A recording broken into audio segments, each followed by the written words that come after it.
A few days after we moved into our new house, the doorbell rang loudly. I opened the door, and it swung open quickly. "Why haven't you invited us over after moving into your new house?" My mother-in-law was standing there. Behind her, my husband Daniel was pushing me inside. I was surprised, but more so because my mother-in-law walked right in without asking. "It's a nice house with a garden." "Surprising, since you're not great at keeping things tidy, but I guess you've done okay." "Where's my room?" "This one gets a lot of sunlight." I had to hold back a laugh at how cheerful and carefree she was. I thought, we're not that close. "You don't get a room here, asterisk." "What? You can't say things like that to family. If you apologize now, I'll forgive you. Otherwise, I'll divorce you." Daniel yelled at me, his face red, and my mother-in-law agreed, smiling nastily. It was ridiculous. I knew it was just an empty threat. I sighed and decided to confront them with something. When they saw it, both froze. "You can't be serious. You can't divorce me. I'm already single. My name is Avery. I've been married for 5 years to Daniel, who I met when I was in college. We married after a strong proposal from him, but our marriage wasn't exactly what I expected. Daniel always put his mom first. Whenever we had to make any decisions, big or small, he'd say, 'I'll ask my mom.' From our honeymoon destination to choosing a dentist, even down to the color of our curtains, he always consulted her and followed her advice. At first, I was concerned, but I ignored it. While our marriage wasn't perfect, it wasn't terrible either. Daniel helped with simple chores like taking out the trash, even if he complained. On weekends, we'd go out or take short trips, and he always celebrated our birthdays and anniversaries with gifts. As long as I didn't rock the boat with his mom, things seemed fine. But after Daniel's father passed away, things started to change. "Hey, Avery, can we talk for a minute?" "Sure, what's up?" Daniel asked, sitting down during dinner. "Can we move in with my mom?" I couldn't believe what I was hearing. "Why now?" "I've been thinking about it ever since my dad passed. Mom's alone now, and I'm worried about her." "I understand, but she can manage on her own. I can still visit her regularly." Daniel was serious. "If you don't want to live with her, I'll divorce you." "You're serious?" "Yes. Let me think about it." After a lot of talking, we decided to move in with my mother-in-law. It wasn't an easy choice, but I was pregnant, and I thought having Daniel around would be better for the baby. I reluctantly agreed, hoping it wouldn't change my relationship with him, but the reality was much harder. Once we moved in, my mother-in-law, Belle, started to make my life miserable. Instead of helping me with my pregnancy, she ignored me and spent all day out with friends. When she came home, she'd criticize my housework. When I was young, I did everything perfectly, even when I was sick, she'd say, pointing out things like water stains or wrinkled laundry. She expected at least 3 side dishes for every meal and made me redo chores, even if I was feeling sick. I couldn't take it anymore and complained to Daniel, but he always sided with his mom. "She might be harsh, but it's your fault for not doing things right. Don't blame her." "But there are days when it's hard to even stand up. I can't do everything perfectly every day." Daniel didn't get it. "My mom did it all when she was pregnant with me, so you should be able to do it too. I need your mom to help out with the chores while I'm sick. This apartment is ours, and she doesn't pay for anything. You're the one who agreed to have her live with us. If you have a problem with it, we can get a divorce." He seemed sure I'd never leave him. I sighed at Daniel's smirk and his dismissive smile. He wasn't like this before we moved in together. Honestly, with his attitude, my mother-in-law's behavior, and my health issues, I was starting to feel overwhelmed in our marriage.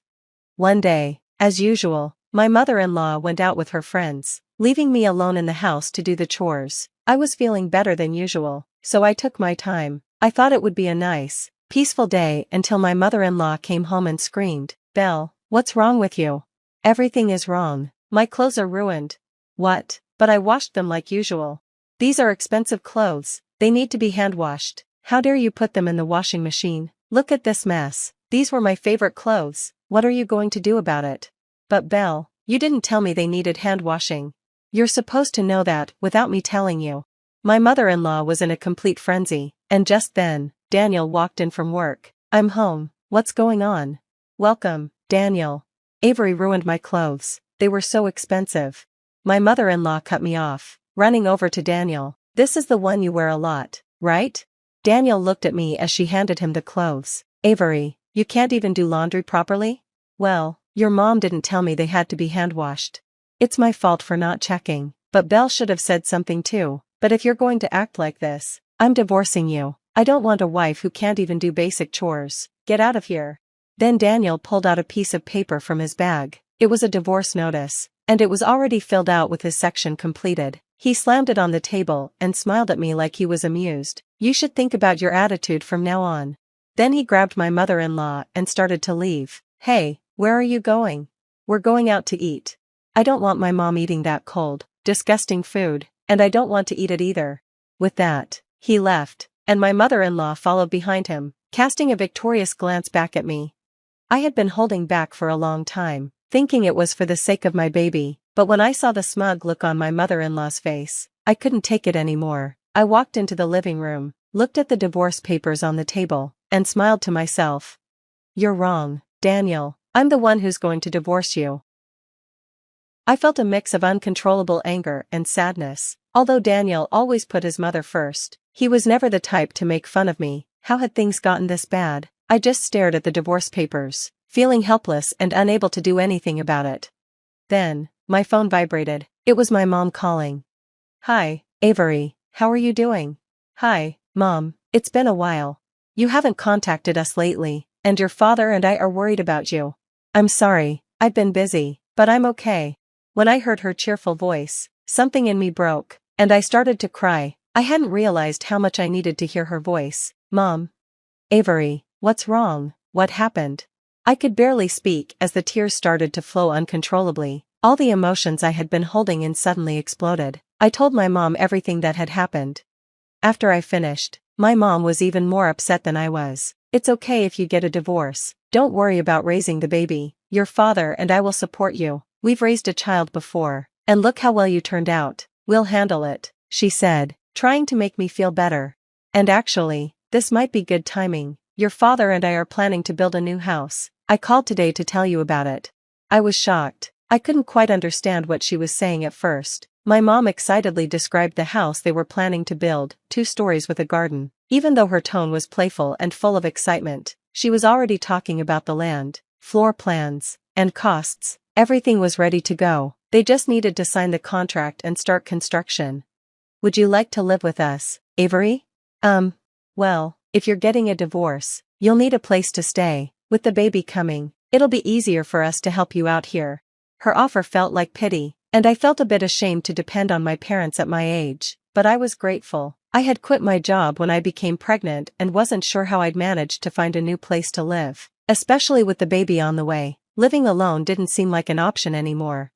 I accepted her offer and decided to move in with her when the new house was ready, but I still felt guilty, so I decided to put a down payment on the house with the money I had saved before I got pregnant. This way, I could contribute and buy it together with them.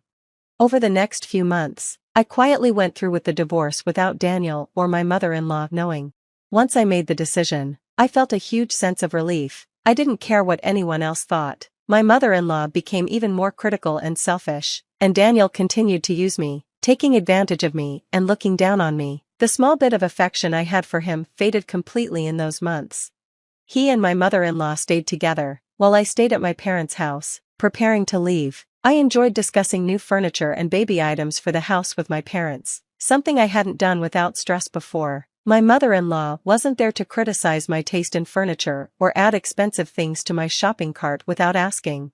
I forgot how enjoyable stress-free shopping could be. I was excited about my new life.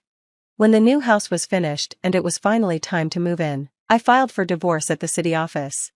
Daniel had left the divorce papers on the table that day we argued about my mother-in-law's clothes. After they left, I grabbed the papers and kept them in a safe place, thinking I might need them later. At first, I had hoped we would have a proper discussion about it, since we had been a reasonably successful couple before all of this, but now, I was ready to move forward. I decided to leave without saying anything because of how my mother-in-law mistreated me every day and how Daniel never listened to me. He didn't defend me and kept threatening divorce whenever we argued. A few days before moving out, I filed the divorce papers, and they were officially accepted. Now, I was a free woman, and I felt lighter. I moved into my parents' new house, and for the first time in a long while, I was truly enjoying my life. But one day, an unexpected visitor arrived. "Hey, Avery, you should have invited us over as soon as you got settled. That's right, you're treating us terribly. My mother-in-law and Daniel showed up at the door. I didn't know how they found out, but they barged in without permission. It's a nice house with a garden, which is rare for you. I wonder where my room is, my mother-in-law said as if nothing had happened. I know you're a useless wife who can't even handle housework, but I guess you can be useful once in a while, she added. I forced myself to stifle a laugh. They didn't realize we were already divorced. I'm not your wife anymore, I told them calmly. What? Are you crazy? We're married. You're my wife, Daniel snapped. No, I'm single. I'm a stranger to you now, I replied. Please leave right now, I said, pointing to the door. What are you talking about? My mother-in-law asked. I filed for the divorce a while ago, and it was accepted. We're no longer married, I explained. Daniel seemed confused and didn't believe me. I don't know what you're upset about, but I'll apologize. Let's work this out, he said. I don't care about your apology, I responded. We're already divorced. I showed him the divorce certificate that I had kept safe. Daniel's face went pale as he read it. When did this happen? He asked, stammering. You signed the papers yourself, I reminded him, the day I accidentally ruined the clothes. You left completed divorce papers on the table. Daniel insisted the papers were invalid, but I reminded him of everything he had said. I had been recording our conversations and keeping a diary, which I now played back for him. There were recordings of his and his mother's words, including him saying, if you serve food like this, I'm divorcing you. They stood frozen in shock. Since you two are strangers now, you need to leave. I never invited you in. If you don't leave, I'll call the police, I said. They panicked and rushed out, and I locked the door behind them.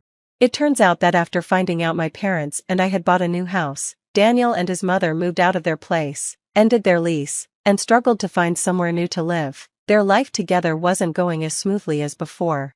My mother-in-law, who had forced me to do all the housework, didn't want to do it herself, and Daniel, who wasn't used to it, had to take on the chores. She also told friends and relatives about moving to a luxurious new house, but in reality, she ended up in a generic apartment. This led to rumors about her being dishonest. The stress caused her to lash out at Daniel, and they argued constantly, with no one else to vent to. My mother-in-law took her frustrations out on him, and their relationship became even more strained. As for me, I was happily living in the new house with my parents and my healthy baby boy, who was born safely. My parents were supporting me, and I planned to return to work when my son was older. My goal was to raise my son in a home full of love and happiness, and every day I worked hard to make that dream a reality. I was finally living a peaceful and fulfilling life. Music? Thank you. My sister-in-law, 23 female, is my husband's 28 male half-sister. She was the product of their mother's infidelity.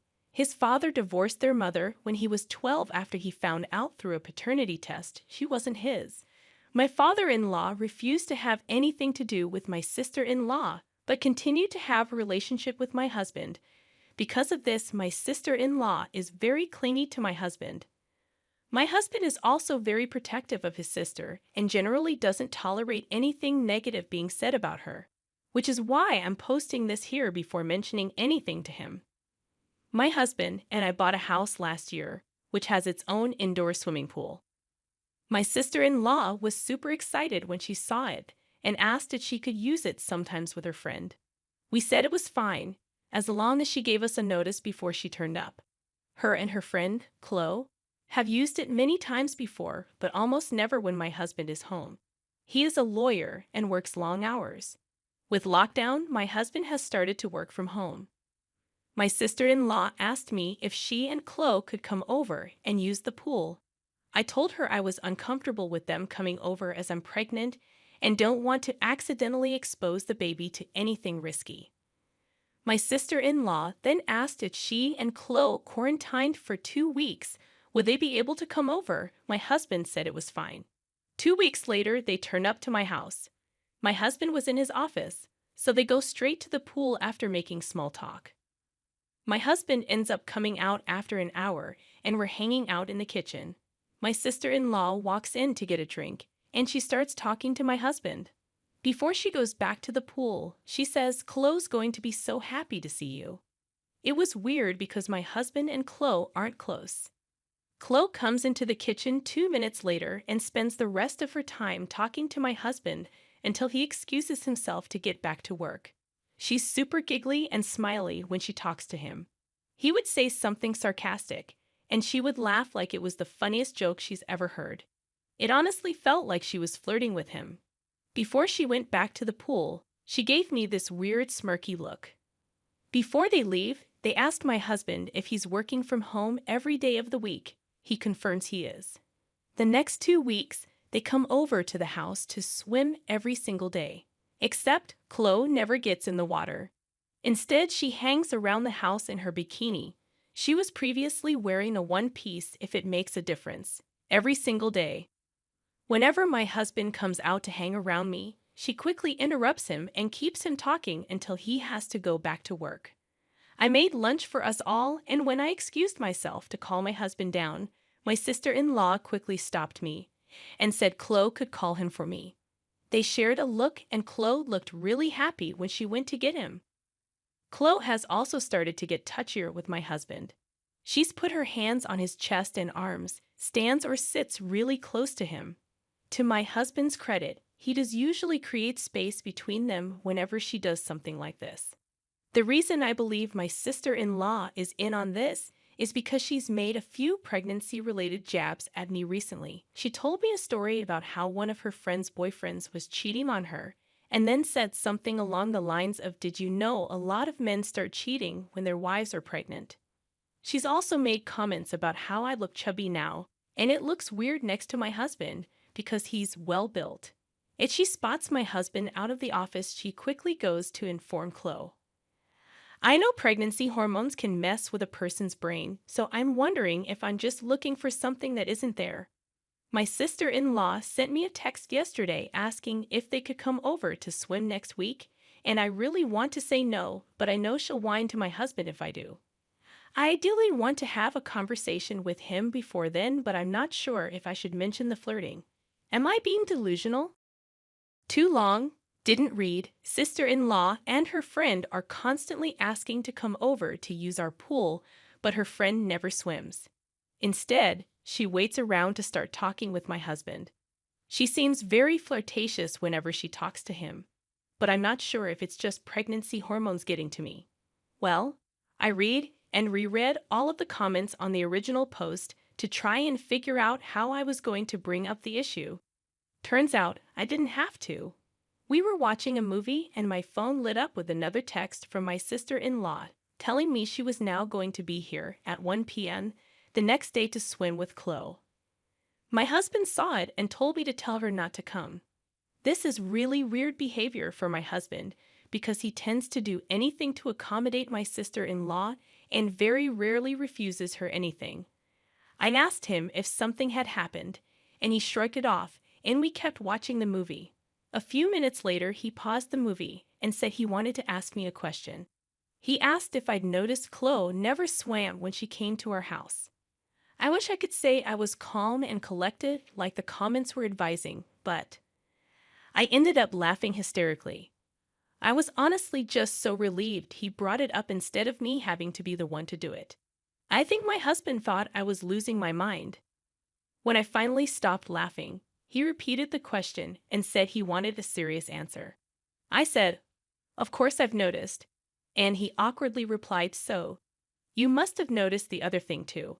To summarize the conversation that followed, my husband hadn't noticed Chloe was flirting with him the first few days because he was so busy with work. He wasn't really paying attention to anything else.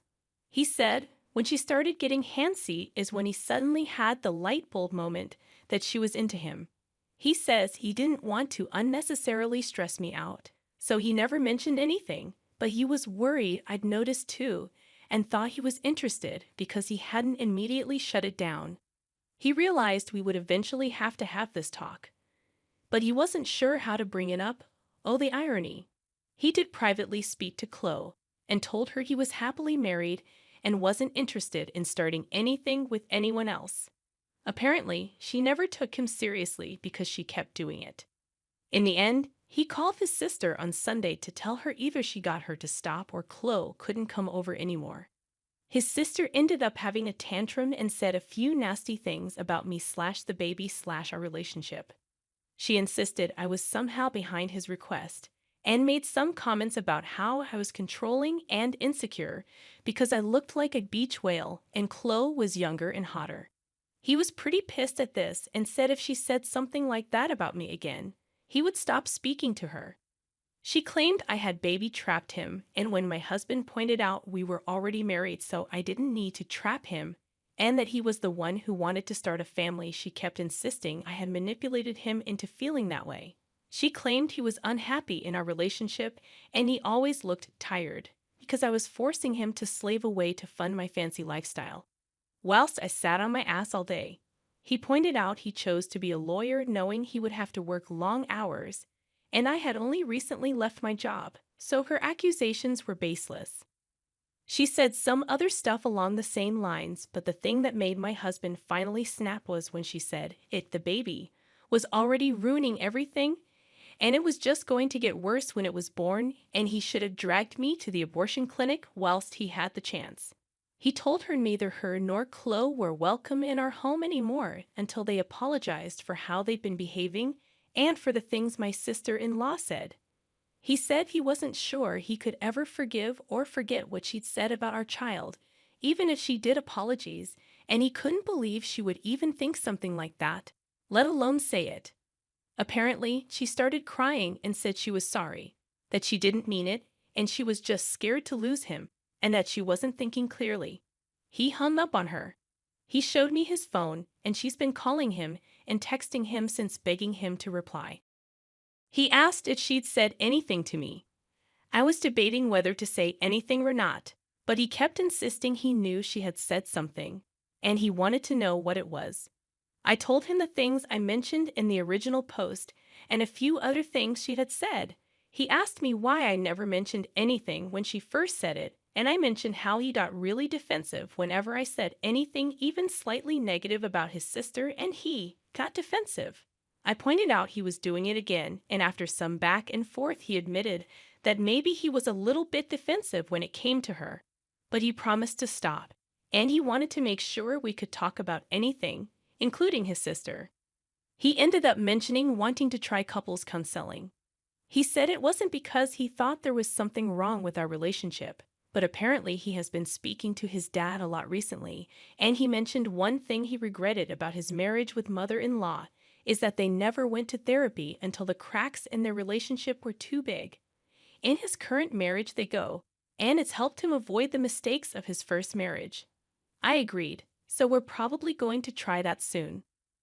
My husband thinks my sister-in-law will eventually turn up even if we tell her not to, but he promised he'd deal with her if she does. So, Reddit, I guess you were right.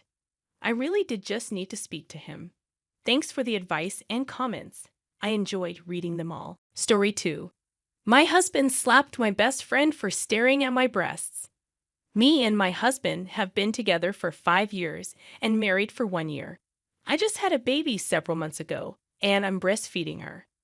Before my pregnancy, I was a B cup, but after having a baby, my breasts have increased to DD. My husband, of course, loves the increase in my chest size and has lately been expressing sudden bouts of jealousy if anyone showed a little too much attention to me. The weekend before, both of our families and friends gathered together for a family celebration. Everyone congratulated us on the baby and oohed and awed, all of that usual stuff. Somewhere halfway through dinner, we were all peacefully eating and conversing. My best friend, we'll call her Amy, was staring a long time at my breasts, and I said, "You look like you want a taste of my Norks," and we both laughed. But without warning, my husband slapped my best friend on the face and said, "Her breasts are only for me to look at." Amy was stunned, and she immediately left the table while I looked at my husband in shock and asked what the fuck was he thinking. He said, "Sorry, I'm a bit territorial." Now, he knows the way Amy and I joke around, and he's never acted this jealous before. And over what? Her gazing at my breasts that long? Why wouldn't she or anyone I know for that matter? They're double D's now, for Christ's sake. His parents saw everything, everyone did, and they said that he has every right to defend his territory. I'm sorry, are we animals? I went after Amy, who was crying and already had an angry red mark on the side of her face. I calmed her down and she told me, we were just joking around. What if he hits you someday? I don't see my husband capable of doing that, but I am worried about his jealous that appeared during and after my pregnancy. Is this normal for men to act territorial during this period? And even though that doesn't excuse him from hitting a woman who is my best friend. Edit. The red mark has by now turned into a horrendous bruise, and I'm now freaking out because my husband has never shown this amount of jealousy before, not even close. And the more time passes, the more I think that she might be right, and if he can't control his impulses, then what guarantee is there that he won't do the same to me? Edit 2. I'm far from okay with it, and I've been cold towards him and keeping my distance since that day. Every time I see her and the bruise on her mark, I feel rage inside of me, and I cried this morning because I can see that my best friend is in pain, and she's still not going to press charges because I'm her friend and he's my husband, and all she cares about is me. I'm terrified at the thought of being a single mother, and I don't know if I can handle motherhood on my own, but Amy said that she will support me and help me. When he hit her, I was in shock, but I had a fleeting thought of stabbing him with a knife that was laying in the middle of the table. But I also had the fleeting thought I can't go to jail because I'm a mother. I love my best friend. When we were in college, a guy roofied her drink, and I made him instantly regret it, so I do care for my best friend deeply. Update. I recently made a post about this. To briefly recap it, we were at a family celebration, and my best friend, Amy, fake name, was staring at my breasts for a long time, and I jokingly said, "You look like you want a taste of my norks." We both laughed, but my husband slapped her without warning and said her breasts are only for me to look at. She left the room, and when I asked my husband what the fuck was he thinking, he said, "Sorry, I'm a bit territorial." His parents saw everything and said that he had a right to defend his territory. When I followed Amy and found her crying, she asked me, "What if he does that to you someday?" She had an angry red mark on her face from where he had slapped her. I had a baby several months ago, and I'm currently breastfeeding, so my former B cups increased to DD. More than a few people have been giving me attention because of them, and my husband has been having sudden bouts of jealousy lately. Amy and I have been joking about my increased breasts. So, to get to the update, first Amy's red mark turned into a horrendous bruise, and her side of the face was a little swollen for a few days, but has returned to its normal size. I've been massaging her injury and rubbing it with arnica oil, but she's still taking ibuprofen. Seeing her in pain has been painful for me, and I've cried a few times while taking care of her wound. And all she cared about is me getting away from my husband. The next day, after I had posted my first post, my husband had come to me and apologized for acting territorial and striking Amy. He realizes that he should have just played along because he knows that our friendship would never cross the platonic friend line, and he'll go to therapy to fix his jealousy periods. I accepted his apology because he's the father of my child. But when we had sex the next few days, I felt nothing. Zero connection. I told him to stop on the third day when he was halfway, and he did stop and asked me what was wrong. I told him I was not feeling so good, and he just went to sleep. I kept replaying that slap over and over again this past week, and the more time passes, the more I realize that even though he might be a good husband and father, slapping a woman just because she looked at my breasts for too long in a joking way is something I can't forgive him for. I can't continue to live with a man who would do that. I don't even feel love for him anymore, just dead feelings. My baby and I are staying at my parents' place now, and I told my parents everything that has happened, and my father swore that if he was at that table when it happened, he would have beat my husband into a bloody pulp. Also, I want to add that my parents weren't at the family celebration, but my other family members were, including my younger sister. They were all in shock, and nobody said or did anything. My father is currently getting a lawyer for me, and the entire process terrifies me. My husband has contacted me already and asked why would I do this when he already apologized, and said he was going to go therapy. And isn't that supposed to be enough reason for me to stay? He called me unloyal, double-crossing, and an unworthy cunt. He also said that there were a million times he could have cheated on me when I was pregnant and nursing. But he never did, and he should get credit for that because that's what other men would have done. His parents told me that I'm a selfish whore who can't stay true to her husband and has chosen some gay bitch over her loving and loyal husband. All of that made my blood boil, and I want to push past my fears of being a single mom and just divorce him.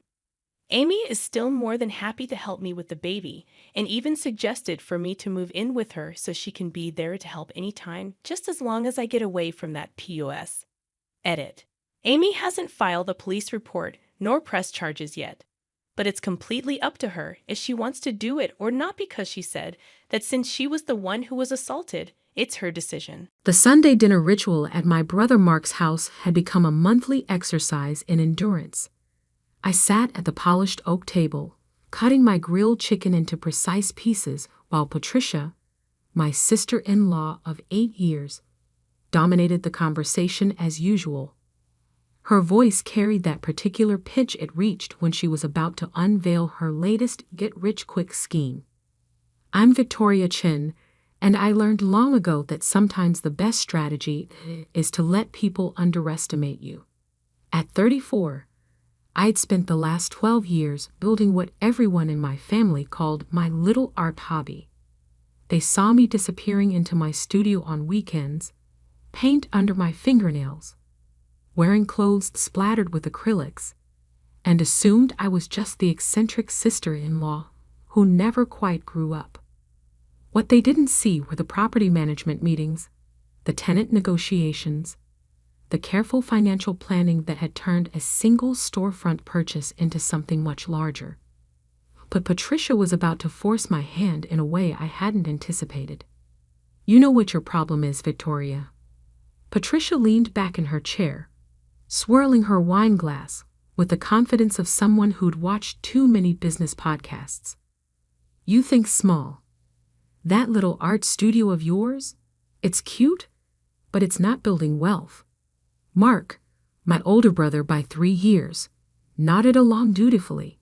He'd always been the type to agree with whoever spoke loudest, a trait that served him well in his middle management position, but made family dinners predictable. "Patricia's been doing really well with her business," he offered, cutting his steak with unnecessary precision. "Maybe she could help you think bigger." I continued eating, letting the familiar undercurrent of condescension wash over me. Patricia had been through 7 different NLM companies in the past 5 years. Essential oils, weight loss shakes, skincare products, jewelry, supplements, kitchen gadgets, and most recently, some kind of energy drink powder. Each time, she proclaimed it would be the one that would make them millionaires. "Essential oils are the future, Victoria," Patricia continued, pulling out her phone to show me a graph with ascending dollar signs. "My upline Jennifer made 6 figures last month alone. 6 figures. While you're playing with paintbrushes." The dismissive way she said paintbrushes made me pause mid-chew.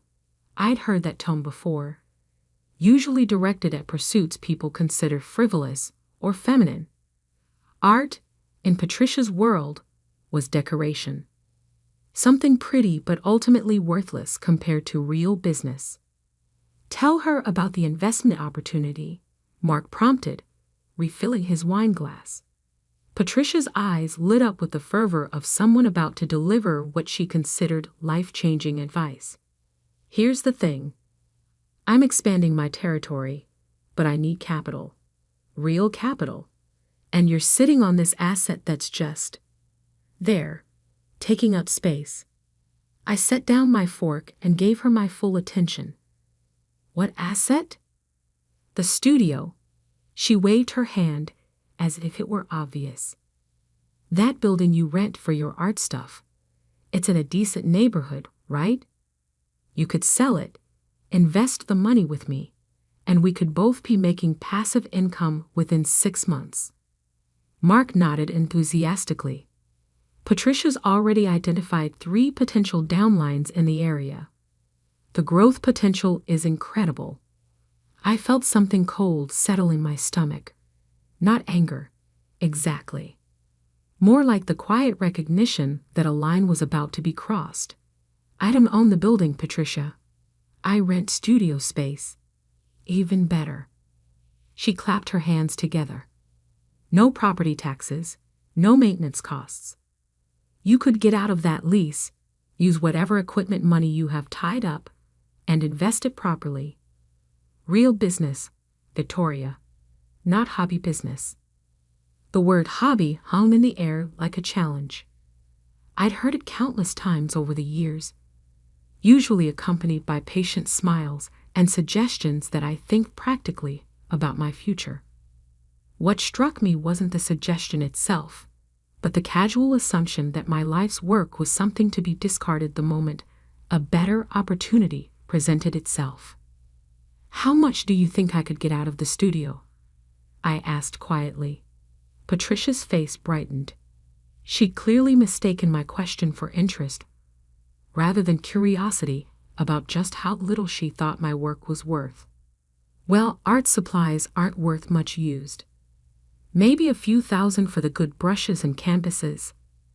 The real value is freeing up your time and mental energy for something that actually scales. She leaned forward conspirationally. Victoria, I'm talking about residual income. Money that works for you while you sleep. Mark jumped in with supporting statistics about Menelem success rates that I suspected came directly from Patricia's company materials. I let him talk while I calculated just how far off their assumptions were. They thought I rented a single studio space. They thought my equipment consisted of easels and paint tubes. They thought my monthly expenses were negligible, and my potential investment capital was limited to whatever I could get for selling art supplies on Craigslist. What they didn't know was that 3 years ago, I'd purchased the entire building that housed my studio. Not just my unit, but all 12 units in the converted warehouse complex. What started as a way to secure my own workspace had evolved into a carefully managed property with a waiting list of artists, small businesses, and creative professionals desperate for affordable commercial space in the gentrifying neighborhood. The building generated $18,000 monthly in rental income. After expenses, taxes, and maintenance reserves, I cleared about $180,000 annually from the property alone. Add in the sales from my own artwork, which had found a steady market among corporate clients and private collectors, and my hobby was more profitable than Mark's 15-year career in logistics management.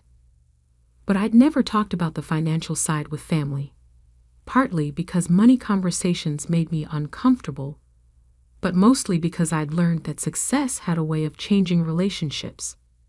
The moment people knew you had more than they expected, every interaction became weighted with unspoken calculations. You know what? I said, setting down my napkin. Maybe you're right. Patricia practically glowed. Really? You're interested? I'm definitely thinking about it, I replied, which was true in a way. I was thinking about how fascinating it was that someone could be so confident about a situation they understood so poorly. Mark reached over and squeezed my shoulder. This is great, Vic.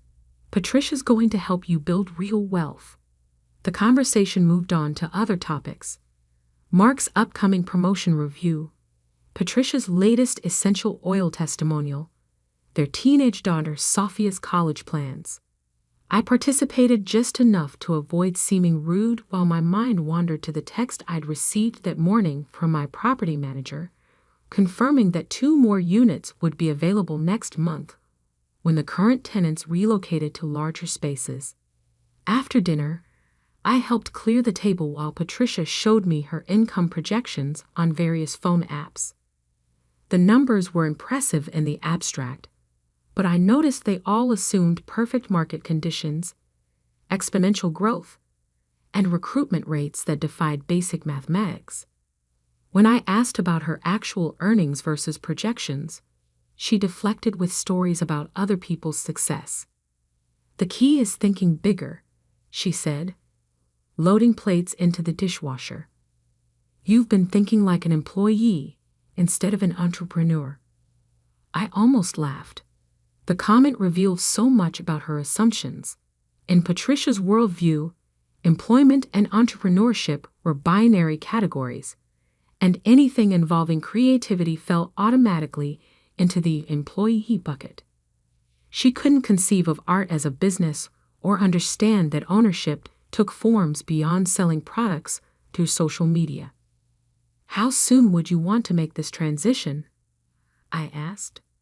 "Honestly, the sooner the better. I got my eye on a premium starter package that would set us both up perfectly, but the pricing is only good to the end of this month." She paused dramatically. "It's a $15,000 investment, but Victoria, we're talking about changing your life." $15,000. That was roughly what I collected in rent from 3 units in a month. Patricia was proposing I dismantle my entire livelihood for the equivalent of a quarter's income from just a fraction of my property. "Let me think about it," I said. "Don't think too long," she warned, switching to her practiced sales voice. "Opportunities like this don't wait for people who aren't ready to commit." The drive home gave me time to process the conversation. Patricia wasn't malicious, exactly. She genuinely believed she was offering me something valuable. But her certainty about what my life should look like, combined with her complete lack of curiosity about what my life actually was, felt like a particular kind of disrespect. I pulled into the parking lot behind my building and sat in the car for a moment, looking up at the converted warehouse that had become the foundation of everything I'd built. The red brick facade glowed warm under the streetlights, and I could see soft light spilling from several studio windows where tenants were working late. Unit 3 housed a ceramic studio where Elena Martinez created custom tiles for high-end restaurants. Unit 7 was rented by a husband and wife team who designed and built custom furniture. Unit 12 belonged to a photographer who specialized in corporate headshots and had a waiting list 3 months long. These weren't hobbyists playing with art supplies. They were skilled professionals running legitimate businesses, and I was their landlord. More than that, I was part of a creative community that Patricia couldn't see past her spreadsheets and recruitment targets. My phone buzzed with a text from Patricia. "Thinking about our conversation. Let me know when you want to see the starter package details. This is going to be amazing." I stared at the message for a long moment, then typed back, "Definitely interested. Let's talk more soon." The next morning, I had coffee with James Rodriguez, my property manager and longtime friend. James handled the day-to-day operations of the building, lease agreements, maintenance requests, tenant relations, while I focused on long-term strategy and my own artistic work. "Patricia wants me to sell the building," I told him, stirring sugar into my coffee. James nearly choked on his espresso. "Sell the building. To invest in essential oils. She doesn't know I own it. She thinks I rent studio space and should liquidate my art supplies to buy into her MLM. Jesus, Victoria. How long has she been in your family? 8 years. Long enough to know better, but apparently not long enough to ask better questions." James leaned back in his chair, shaking his head. "What are you going to do?" That was the question I had been wrestling with since last night. The easy path was to simply tell Patricia the truth, show her the property records, explain the actual scope of my business, and watch her recalibrate her assumptions. But something about the way she dismissed my work as a hobby made me want to approach this differently. "I think I'm going to let her keep talking," I said finally. James raised an eyebrow. That sounds dangerous. She's so convinced she knows what's best for me. I want to see how far she'll push before someone asks the right questions. And if she doesn't ask the right questions? I smiled. Then she'll learn the answers anyway. Over the next 2 weeks, Patricia ramped up her campaign to convert me into her essential oils downline. She sent daily texts with success stories, income screenshots, and motivational quotes about taking control of your financial future. She forwarded webinars about breaking free from the employee mindset and invited me to virtual meetings with her upline mentors. I attended one of the meetings out of curiosity. 12 people on a video call, mostly women in their 30s and 40s, listening to a woman named Jennifer explain how essential oils had transformed her life. The presentation was professionally produced, full of testimonials and income claims, but light on actual business mechanics. When Jennifer asked if anyone had questions, I unmuted myself. I'm curious about the market saturation aspect. If everyone in the network is targeting the same customer base, how do you avoid competing with your own team members? There was a brief pause before Jennifer pivoted to a rehearsed answer about abundance mindset and expanding the pie instead of fighting for slices. Patricia messaged me privately during the call. Great question. You're already thinking like a business owner. But I noticed Jennifer didn't actually answer the question. And when I asked follow-up questions about profit margins, customer retention rates, and realistic income timelines for new recruits, the responses became increasingly vague. After the call, Patricia called me immediately. Wasn't that incredible? Jennifer is making $20,000 a month. How long did it take her to reach that level? I asked. She started 3 years ago, but Victoria, that's the beauty of this business. The growth is exponential. Jennifer's first year, she made $30,000. Second year, $85,000. This year, she's on track for $240,000. The numbers were designed to impress, but they also revealed something Patricia hadn't considered. If Jennifer was making $240,000 annually, and that represented 3 years of exponential growth, then the vast majority of people in her network were making significantly less. Basic mathematics. What did Jennifer do before essential oils? I asked. I think she was in marketing or something corporate. But that's exactly my point.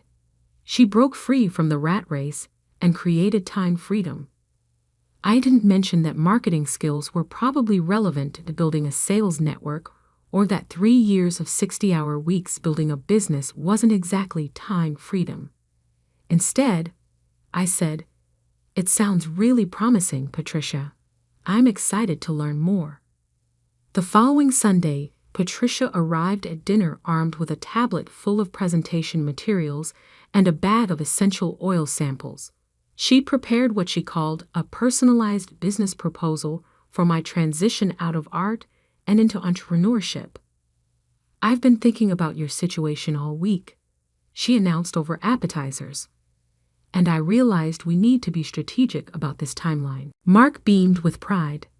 "Patricia's been working so hard on this. She really wants to help you succeed." Patricia pulled up a spreadsheet on her tablet. "Okay, so here's what I'm thinking. Your lease is probably month to month, right? Most art studios are flexible like that." I nodded, not bothering to correct her assumption. "Perfect. So you could give notice anytime. Now, for liquidating your equipment, I found this company that buys art supplies in bulk.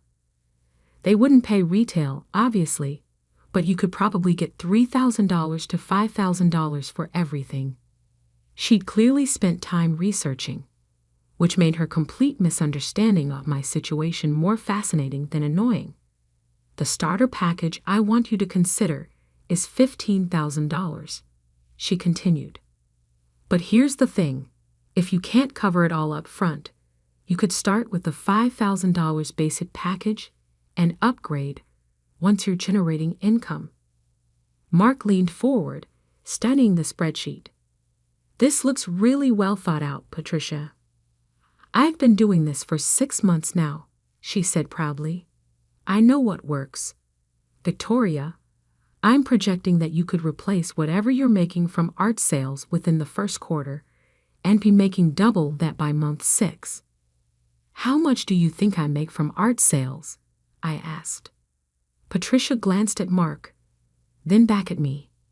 Well, I mean, it's probably not a ton, right? Maybe $1,000 or $2,000 a month if you're really hustling. The point is, even if you're doing better than that with art, this business model scales in a way that art never can. $1,000 to $2,000 a month. Patricia had calculated my entire livelihood at the level of a part-time job. Her confidence in advising me to abandon my career was based on the assumption that my career barely existed. You're right about scaling, I said carefully. Art is very time-intensive. Exactly. Patricia's eyes lit up. You're trading time for money, which means your income is always capped by how many hours you can work. With essential oils, you build systems that generate passive income. Your money works for you instead of the other way around. She pulled up testimonials from other former artists who transitioned to real business. I recognized the language patterns from every NLN presentation I'd ever seen. Before and after stories that focused on lifestyle changes rather than actual financial details. Victoria, I need you to really think about this, Patricia said, reaching across the table to touch my hand. I'm offering you something that could change your life, but I can't want success for you more than you want it for yourself. The comment stung, not because it was true, but because it revealed how Patricia saw me. In her mind, I was someone who lacked ambition, who needed to be rescued from my own limited thinking. She couldn't imagine that I might have chosen my path deliberately, or that my definition of success might be different from hers. I do want success, I said quietly. I think we might just define it differently. How so? Mark asked, genuinely curious. I considered my answer carefully. This felt like a moment where I could either educate them about the reality of my situation or continue letting them operate from their assumptions. Patricia had invested so much energy in convincing me to abandon my hobby that part of me wanted to see how she'd react to learning what she was actually asking me to give up. Patricia, can I ask you something? I said instead of answering Mark's question. Of course. You've been so generous with your time, helping me think through this transition. I'm curious. Have you visited my studio? She looked confused. Your studio? No. I mean, I know where it is generally, but I haven't been inside. Would you like to see it before I make any final decisions? I think it might help you understand the scope of what we're talking about. Patricia glanced at Mark, who shrugged. Sure, that makes sense. It would help me give you better advice about liquidating everything. Perfect. How about this Saturday morning? Say, 10 a.m.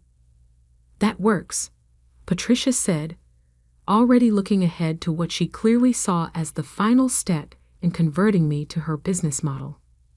I spent the rest of dinner listening to her explain the different essential oil product lines and compensation structures, nodding along while mentally calculating how much my building would appreciate in value over the next 5 years.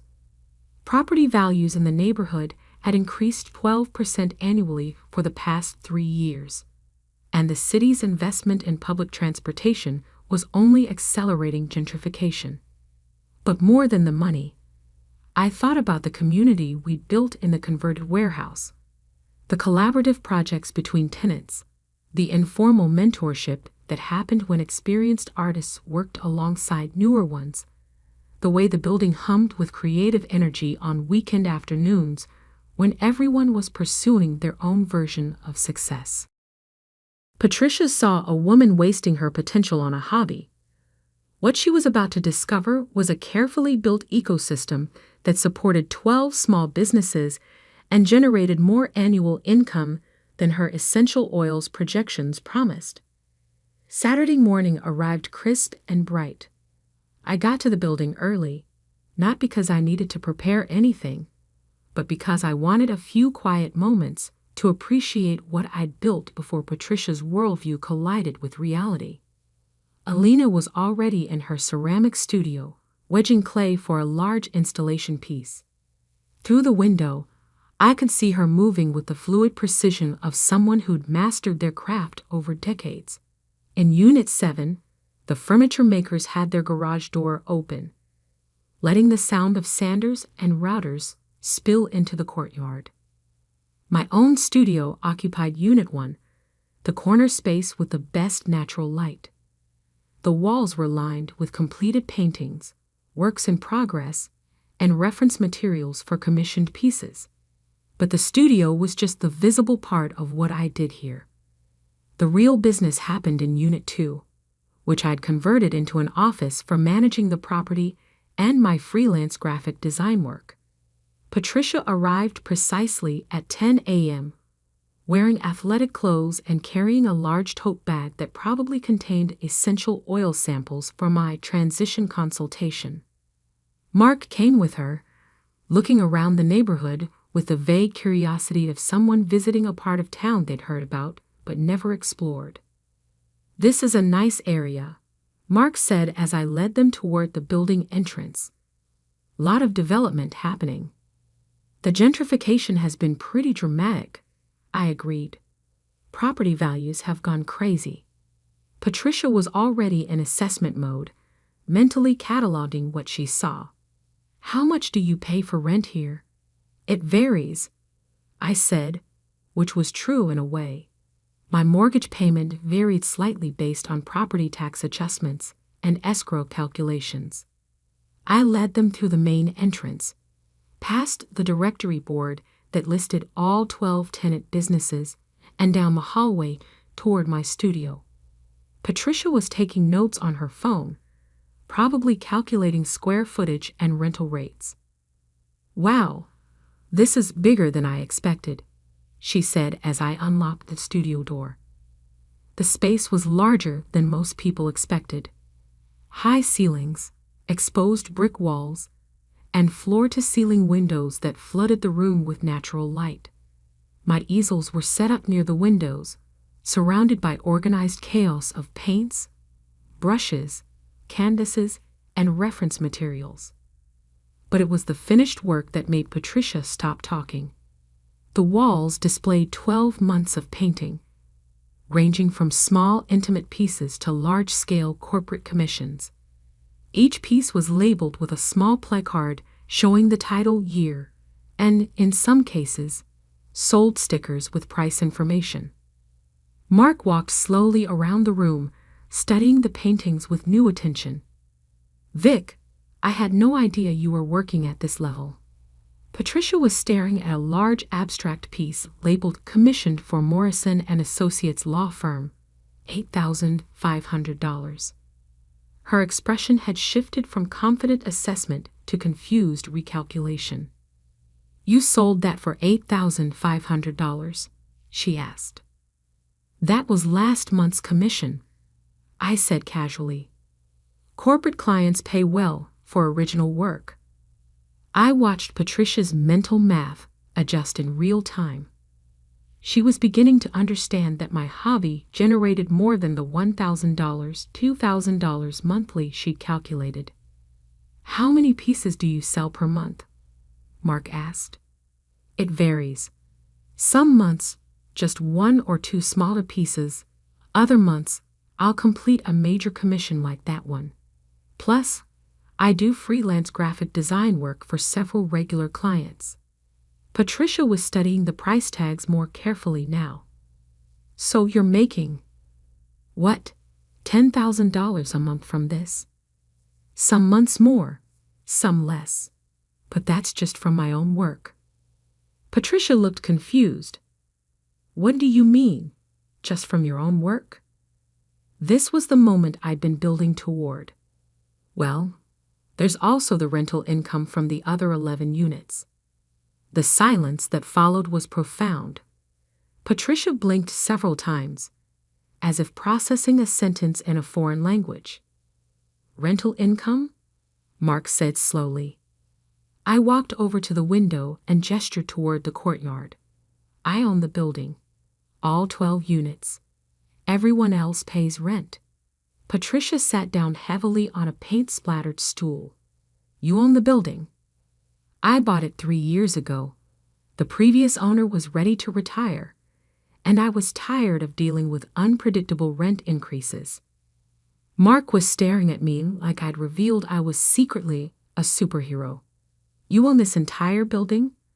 Why didn't you ever mention it? It's not something that usually comes up at family dinners. Patricia's voice was very quiet. How much rental income? About $18,000 a month gross. After expenses, taxes, and reserves, I clear around $15,000 monthly from the property management side. I watched Patricia's face as she calculated that my monthly passive income was equivalent to her initial investment proposal for my entire career transition. So you make $15,000 a month just from rent, Mark said, still processing. Plus whatever you make from selling art and design work. Plus appreciation. The building's value has increased about $400,000 since I bought it. Patricia stood up abruptly and walked to the window, staring out at the courtyard where several tenants were moving equipment. Her tote bag of essential oil samples sat forgotten on the floor. I don't understand, she said finally. Why didn't you tell me any of this? You never asked, I said simply. You assumed you knew what my situation was and started making recommendations based on those assumptions. But you said maybe I was right about selling. I said maybe you were right that I should think bigger, which I am. I'm considering buying the building next door. The conversation that followed was awkward in the way that conversations become when someone realizes they've completely misread a situation. Patricia oscillated between apologetic embarrassment and defensive justification. She'd been trying to help, she insisted. How could she have known I was actually successful when I never talked about money? Mark was more direct in his confusion. Why had I let Patricia spend weeks developing a business plan for my career change if I wasn't actually interested in changing careers? I was curious. I said honestly. I wanted to see what assumptions people were making about my life. And, Patricia asked, her sales training habits making her push for clarity, even in her discomfort. I learned that when people can't see the value in what you do, they assume there is no value. And once they've made that assumption, they'll build elaborate justifications for why you should abandon it. Patricia was quiet for a long moment. I really thought I was helping you build wealth. You were trying to help? I agreed. But you were solving a problem I don't have. The tour of the rest of the building completed Patricia's education. She met Alina, whose ceramic installations sold for $15,000 to $25,000 each. She saw the furniture maker's showroom where custom pieces started at $3,000. She talked to the photographer in Unit 12, whose corporate headshot sessions booked 3 months in advance at $500 per shoot. By the time we finished walking through all 12 units, Patricia understood that she'd been trying to convince me to abandon a thriving creative community and a 6-figure income to sell essential oils to my friends on social media. I feel really stupid, she said as we stood outside the building.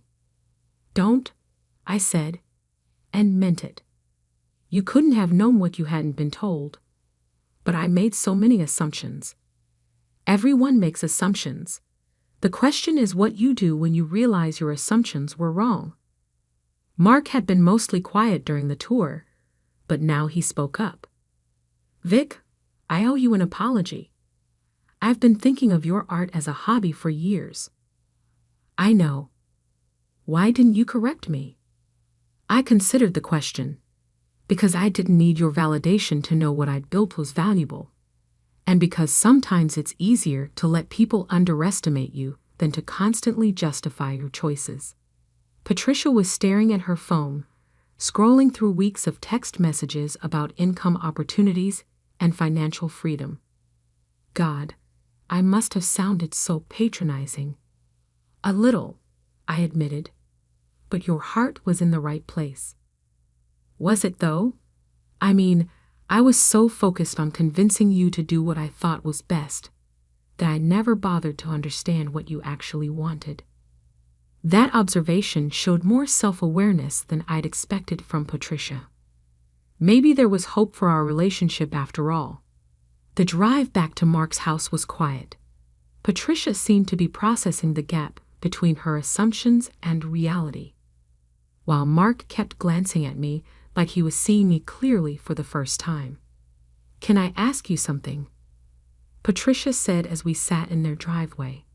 Sure. Are you happy? Like really happy with what you've built? I thought about the question seriously. Most days, yes. I get to create art I'm proud of, work with interesting people, and build something sustainable. I don't have all the answers, and some months are harder than others, but yeah, I'm happy. Patricia nodded slowly. I think I've been so focused on financial metrics that I forgot to consider whether people actually like their lives. Do you like yours? I asked. She was quiet for a long moment. I like the idea of my life. The vision of being my own boss, building something, having financial freedom. But honestly, most days I'm stressed about recruitment targets and inventory management, and I spend a lot of time trying to convince people they need things they probably don't need. So what would make you happier? I don't know yet. Maybe something that feels more useful? Like what you've built. You're not just making money, you're creating a space for other people to succeed too. That evening, I sat in my studio as the sun set through the tall windows, painting and thinking about assumptions and underestimation. Patricia's essential oils proposal had been built on a foundation of misconceptions, but her core motivation, wanting to help someone she cared about build a better life, was genuine. The irony was that I'd spent years building exactly the kind of life she claimed to want for me. Financial independence, creative fulfillment, and control over my time and energy. But because she couldn't see past her own definition of business success, she tried to convince me to abandon it all for a business model that promised those same things with significantly more risk and effort. 6 months later, Patricia quit the essential oils company. She'd realized that her success depended on recruiting friends and family into a system that worked well for very few people, and the ethical implications bothered her more than she'd initially understood. Instead, she went back to school for nonprofit management and started working with a local arts advocacy organization.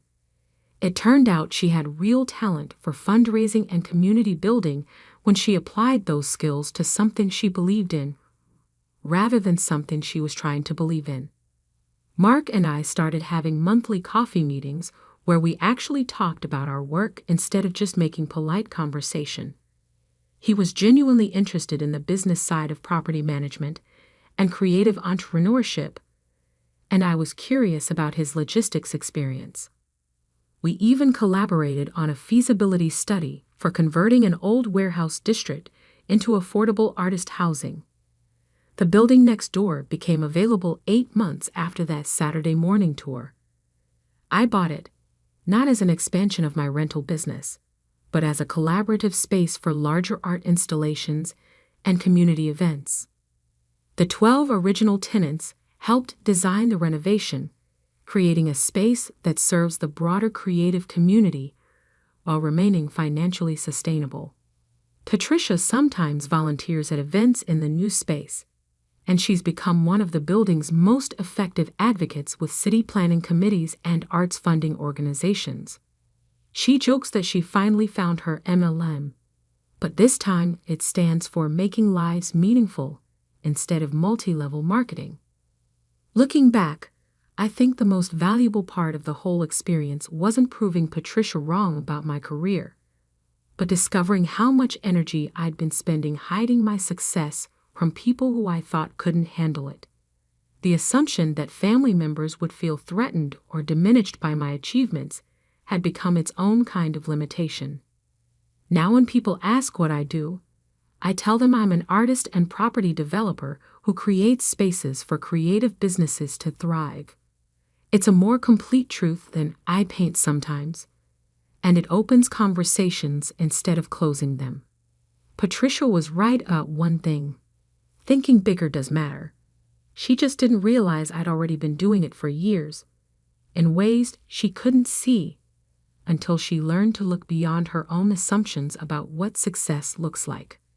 Sometimes the most radical thing you can do is simply refuse to make yourself smaller to accommodate other people's limited imagination of what your life could be. The invitation came through our family group chat, my mother's perfectly worded message dripping with concerned disappointment. Emergency family meeting. Thursday, 7 p.m. Alexandra needs our help with her situation. My situation? That's what they'd been calling my decision to quit my prestigious consulting job and start my own company. 2 years of subtle jabs, worried phone calls, and not-so-subtle hints about real jobs with actual benefits. I sat in my car outside my parents' colonial-style house, the same one I'd grown up in, where success was measured in Ivy League degrees and corporate titles. My sister Emma's Range Rover sat in the circular driveway, next to Dad's Mercedes and Mom's BMW. My Toyota Corolla looked decidedly out of place, exactly how they saw me these days. My phone buzzed. Another message from Marcus, my CFO. Forbes article goes live at 8 p.m. Eastern Standard Time. You ready for this? I texted back. Perfect timing. Family intervention starts at 7. His response was immediate. Savage. Want me to send a car to rescue you? No need. Some things are worth waiting for. I checked my reflection in the rearview mirror. No designer clothes tonight. Just a simple black blazer over a white shirt, minimal makeup, hair pulled back neatly. Let them think I couldn't afford better. It made the coming revelation sweeter. The door opened before I could knock. Mom stood there in her channel suit, perfect makeup not quite hiding her frown lines. Alexandra, darling, you're late. By 2 minutes, Mom. Details matter in business, dear. She ushered me inside. Something you might want to consider. The living room was set up like a corporate intervention. Dad in his power position by the fireplace, Emma and her husband James on the leather sofa, Mom's sister, Aunt Patricia, in the wingback chair. They'd even called in reinforcements. Ally. Emma air-kissed my cheek. Love the blazer. H&M. Thrift store, actually. I watched her try to hide her horror. Sustainable fashion. Very on trend. Dad cleared his throat. Let's get started. We're here because we're worried about you, Alexandra. About my situation? I took the least comfortable chair, deliberately facing them all. About your choices, Mom corrected.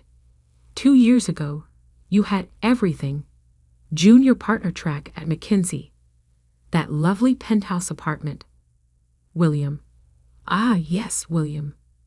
The investment banker they'd practically planned my wedding to, before I called it off to start my company. And now, Dad gestured vaguely. living in that tiny apartment, driving that old car, working on some, what do you call it? Tech startup, James supplied helpfully. Though startup implies growth potential. He smiled, all teeth, and MBA confidence. I took a look at your sector. The market's saturated. No room for new players without serious capital backing.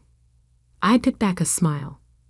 James, who tried to get his own startup funded 3 times before falling back on his trust fund. James, who had no idea he'd been pitching to one of my subsidiary investment firms last month. James, who'd been rejected. Again. We're just trying to help, Emma added. There's no shame in admitting something isn't working. Mackenzie would take you back in a heartbeat. Actually, Aunt Patricia chimed in. Barbara's daughter just got promoted to partner there. Youngest female partner in their history. She paused meaningfully. That could have been you. I checked my watch.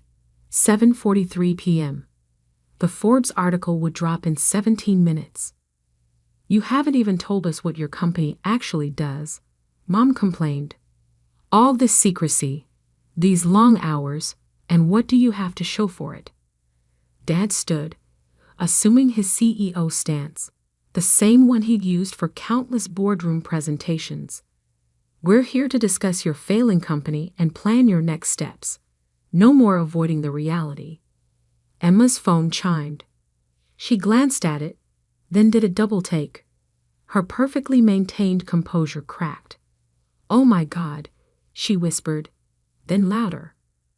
Why is your face on Forbes' 30 under 30 list? The room froze. Mom's wine glass stopped halfway to her lips. James grabbed Emma's phone. That's impossible. He scrolled frantically. This can't be. Alexandra Bennett, 28, founder and CEO of Neurotech Solutions. Valued at. This has to be a mistake. $2 billion, I supplied calmly. That's the current valuation after our last funding round. Though that number's a bit outdated now. Dad sank back into his chair. $2 billion? Would you like to know what my company does now? I pulled out my tablet, opening our investor presentation. Neurotech Solutions develops AI-driven adaptive learning systems. We're revolutionizing how machines process and respond to complex data. That tiny apartment I live in, it's actually the smallest unit in a building I own. That old Toyota. I bought it because it's practical and reliable, like all good investments should be. Mom's wine glass trembled. But you never said anything. You never asked. You were too busy lamenting my failure to notice my success. I stood up, straightening my thrift store blazer. Our technology is being implemented by major tech companies worldwide. That's why I've been working such long hours. That's why I've been secretive. And that's why, in about 2 minutes, Forbes is running a feature article about how a 28-year-old woman built a multi-billion-dollar tech empire while her family thought she was failing. Emma's phone kept buzzing. Notifications pouring in as the article went live. James looked like he'd swallowed something sour. Aunt Patricia was already dialing, probably calling Barbara about her suddenly less impressive daughter. $2 billion, Dad repeated, shell-shocked. Actually, I checked my phone as Marcus's message came through. Make that $3 billion. We just closed another acquisition. I'd tell you more, but I have a video interview with CNBC in an hour. They're doing a special on disruptive tech leaders. The silence was deafening. Then Mom spoke, her voice small. But why didn't you tell us? I looked around the room, at their shocked faces, their shattered assumptions, their crumbling certainty about who I was and what I could achieve. Because sometimes, I said, gathering my things. The best way to succeed is to let people underestimate you. It's amazing how much you can accomplish when no one's watching. My phone buzzed again. That's my car. Unlike my Toyota, this one's actually expensive. Comes with the whole Forbes photo shoot thing. I headed for the door, then turned back. Oh, and Emma? That startup James pitched last month. The one rejected by Bennett Ventures. That's my investment firm. Better luck next time.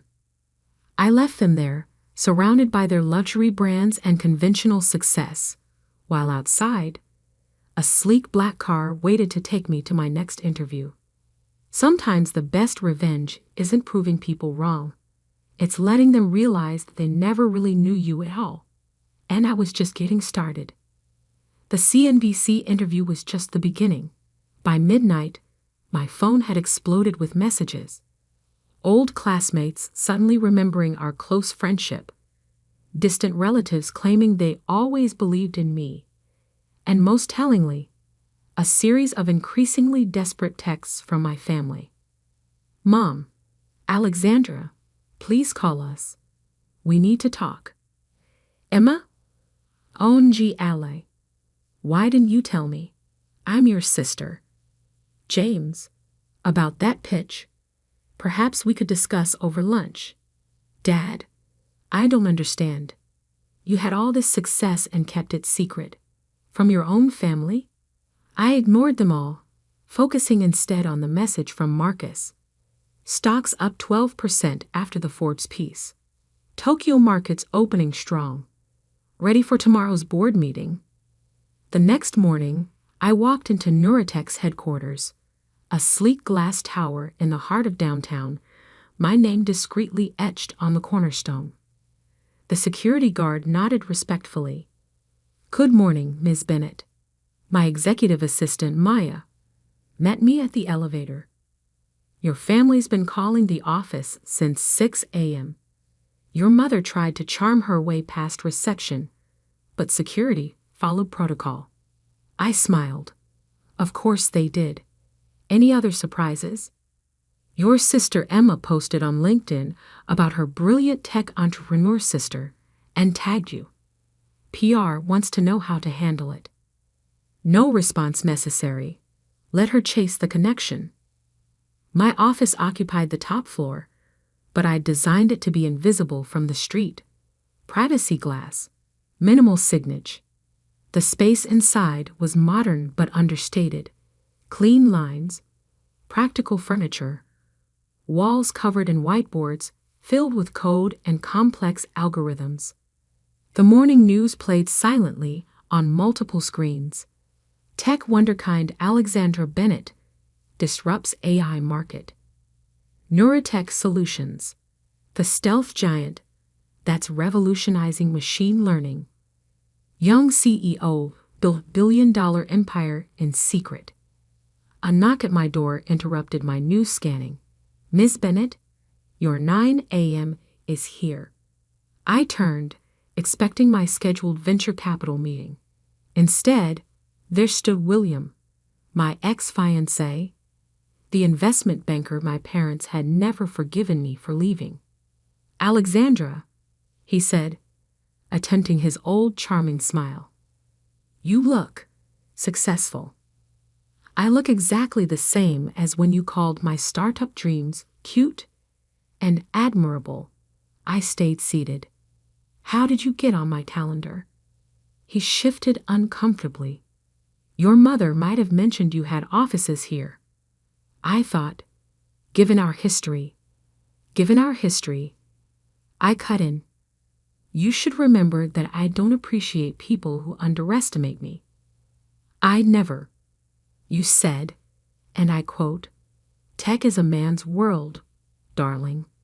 Stick to consulting where they appreciate diversity hires. I pressed the intercom. Maya, please escort Mr. Harrison out and update security protocols. As he was led away, my actual 9 a.m. arrived. Sarah Chin, the notorious venture capitalist known for backing unicorn startups. Entertaining morning? She asked, nodding toward William's retreating figure. Just clearing out old misconceptions. I pulled up our presentation. Shall we discuss the future instead of the past? The meeting with Sarah went brilliantly, but it was just a warm-up for what came next. At noon, I had a board meeting, my first since the Forbes article dropped. The boardroom was full when I entered. Our investors, mostly older men who'd initially doubted me, now sat up straighter when I walked in. Funny how a few $1 billion changes people's posture.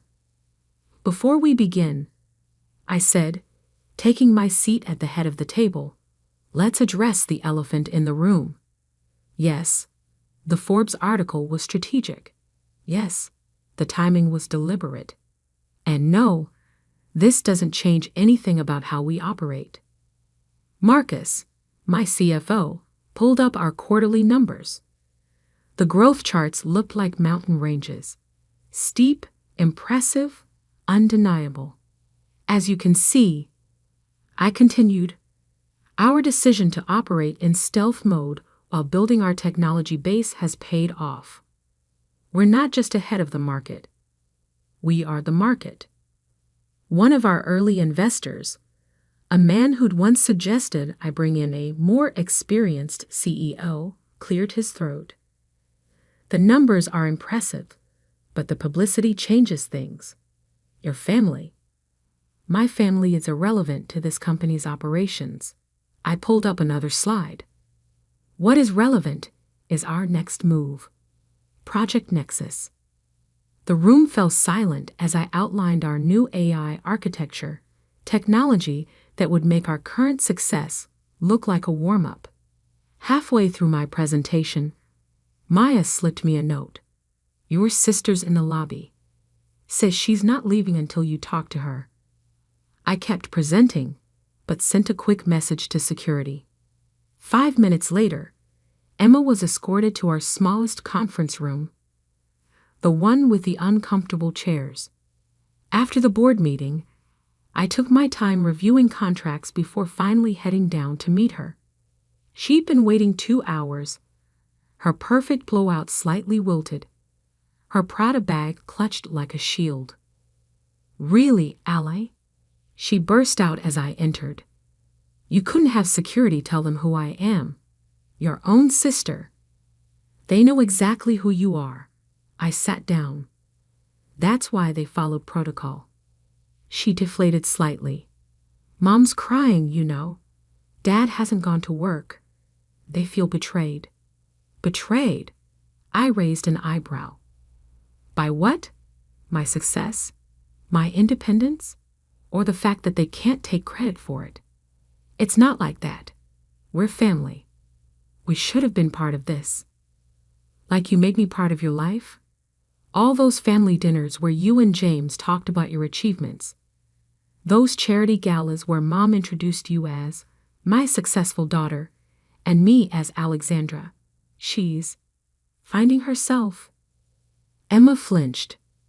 That's not fair. We didn't know. Because you never asked. You were too busy feeling superior to actually see what I was building. And now, she gestured around. Now that we know, can't we start over? James would love to collaborate. Ah, yes, James. I pulled out my tablet, opening his pitch history. 3 failed startups, 2 SEC warnings for questionable trading practices, and a trust fund that's dwindling faster than his excuses. That James. Her face reddened. How did you? I know everything about everyone who tries to do business with my company, including the fact that he's been bad-mouthing me to potential investors for 2 years. Amateur hour, I believe he called it. Emma's designer bag slipped from her fingers. He wouldn't. The recordings are quite clear. I stood up. Now, if you'll excuse me, I have a company to run. Wait, she grabbed my arm. What do you want? An apology? Fine, I'm sorry. We're all sorry. Just don't shut us out. I looked at her perfectly manicured hand on my blazer sleeve. The same blazer she'd mocked last night. I don't want anything from you, Emma. That's the point. I built all of this without you, without our parents, without anyone's approval or support. And that's exactly how I'll continue. But what about family? Family? I smiled sadly. Family would have believed in me even without the billions. Family would have asked about my dreams instead of dismissing them. Family would have seen me for who I am, not who they wanted me to be. Her hand fell away. And now, I checked my phone as another alert came in.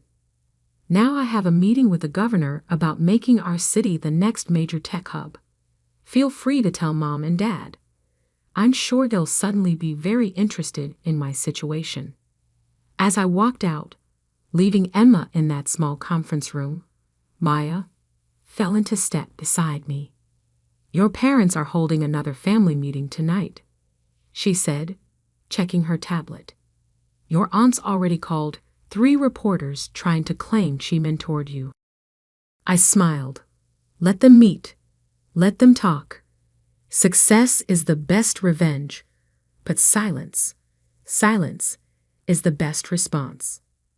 The elevator doors opened to reveal Sarah Chen waiting with a group of international investors. Ready to change the world? She asked. I straightened my discount blazer, now knowing it would be featured in tomorrow's business pages as tech's new power look. Always, I replied. After all, the best innovations come from people everyone else overlooked. Behind me, I could hear Emma's expensive heels clicking toward the exit, the sound echoing like all their years of judgment and dismissal. But I wasn't that overlooked little sister anymore. I was the future. And the future, like success, belongs to those who built it for themselves. 1 month after the Forbes article changed everything, I sat in my office reviewing the latest market reports. Neuratech stock had doubled. Our AI technology was being called revolutionary by industry leaders, and my carefully maintained privacy had been replaced by constant public attention. Maya appeared in my doorway. Your father's downstairs. I didn't look up from my screen. The same answer as yesterday. He's different today. No Mercedes, no power suit. He's wearing jeans. That made me pause. Richard Bennett, CEO of Bennett Global Consulting, wearing jeans? In public? He's been waiting in the lobby for 2 hours, Maya added, just sitting there, watching people work. I pulled up the lobby security feed. There he was, my father, looking smaller somehow in casual clothes, holding a worn leather briefcase I'd never seen before. Send him up. While waiting, I studied the collection of newspaper headlines framed on my wall. Neuratech announces breakthrough in quantum AI. Tech's newest billion-dollar CEO refuses family's attempts to take credit. Alexander Bennett. Success doesn't need permission. The last one was from an interview where I had finally addressed the family situation publicly. The reporter had asked why I kept my success secret from my family. My response went viral. Success doesn't need permission, validation, or family approval. It just needs vision and persistence. Dad entered quietly, so unlike his usual commanding presence. He took in my office slowly. The whiteboards covered in complex algorithms, the global market tickers, the view of the city he thought he knew. Your mother keeps setting a place for you at dinner, he said finally. Every Thursday night, just in case. I gestured to the chair across from my desk. He sat, placing the old briefcase in his lap. I've been thinking, he continued, about your 5th grade science fair. Of all the things he could have said, This wasn't what I expected. You built a primitive neural network. Used it to predict weather patterns. Everyone else had volcanoes made of baking soda or plants growing toward light. You had algorithms. He smiled faintly. You won first place, but I missed it. Had a board meeting. I remember. You know what I don't remember? Ever asking you to explain how it worked, or why you were interested in AI, or what you dreamed of creating. He opened the briefcase and pulled out a stack of papers. So I did some research. He spread them on my desk. Patents, academic papers, early business proposals. My work, dating back years. You filed your first patent at 19, he said. Created your first AI protocol at 22. Launched 3 successful startups under different names before Neurotech. All while we thought you were just. He trailed off. Finding myself, I supplied. Being difficult. He looked up, meeting my eyes. We were wrong. I was wrong. The silence stretched between us, heavy with years of missed connections. Did you know, he said finally, that your mother has started taking coding classes? Basic stuff, but she says she wants to understand what you built. Emma's been reading about AI ethics. Even James. James has been trying to pitch to my competitors. I interrupted, using his connection to me as leverage. Dad's face fell. I didn't know that. There's a lot you didn't know, didn't ask, didn't want to see. He nodded slowly. Your mother wants to host a family dinner to celebrate your success. Like the last family dinner? Were you all gathered to intervene in my situation? No. He pulled out one more paper from his briefcase, like this. It was an old photograph. Me at that 5th grade science fair, standing proudly next to my neural network display. Small, serious, and absolutely certain about my path. When did we stop seeing you? He asked quietly.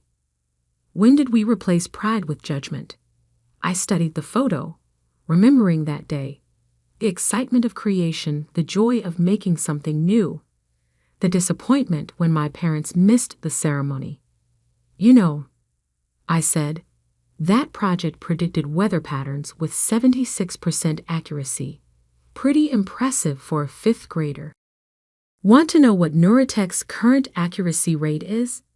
He looked up, interested despite himself. What is it? 99.997%.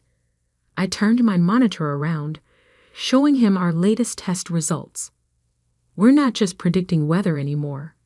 We're modeling climate changes, market trends, population movements. We're helping governments prepare for natural disasters before they happen. Helping businesses adapt to changes before they hit. Saving lives, Dad. For the first time, I saw real understanding dawn in his eyes. Not just of the money or success, but of what I'd actually built. Show me, he said softly. Help me understand. I hesitated. Then I stood up and walked to the largest whiteboard. It starts with a basic neural pathway. I began drawing. But then we added quantum processing. For the next hour, I explained my life's work to my father. He asked questions, good ones, showing he'd done real research.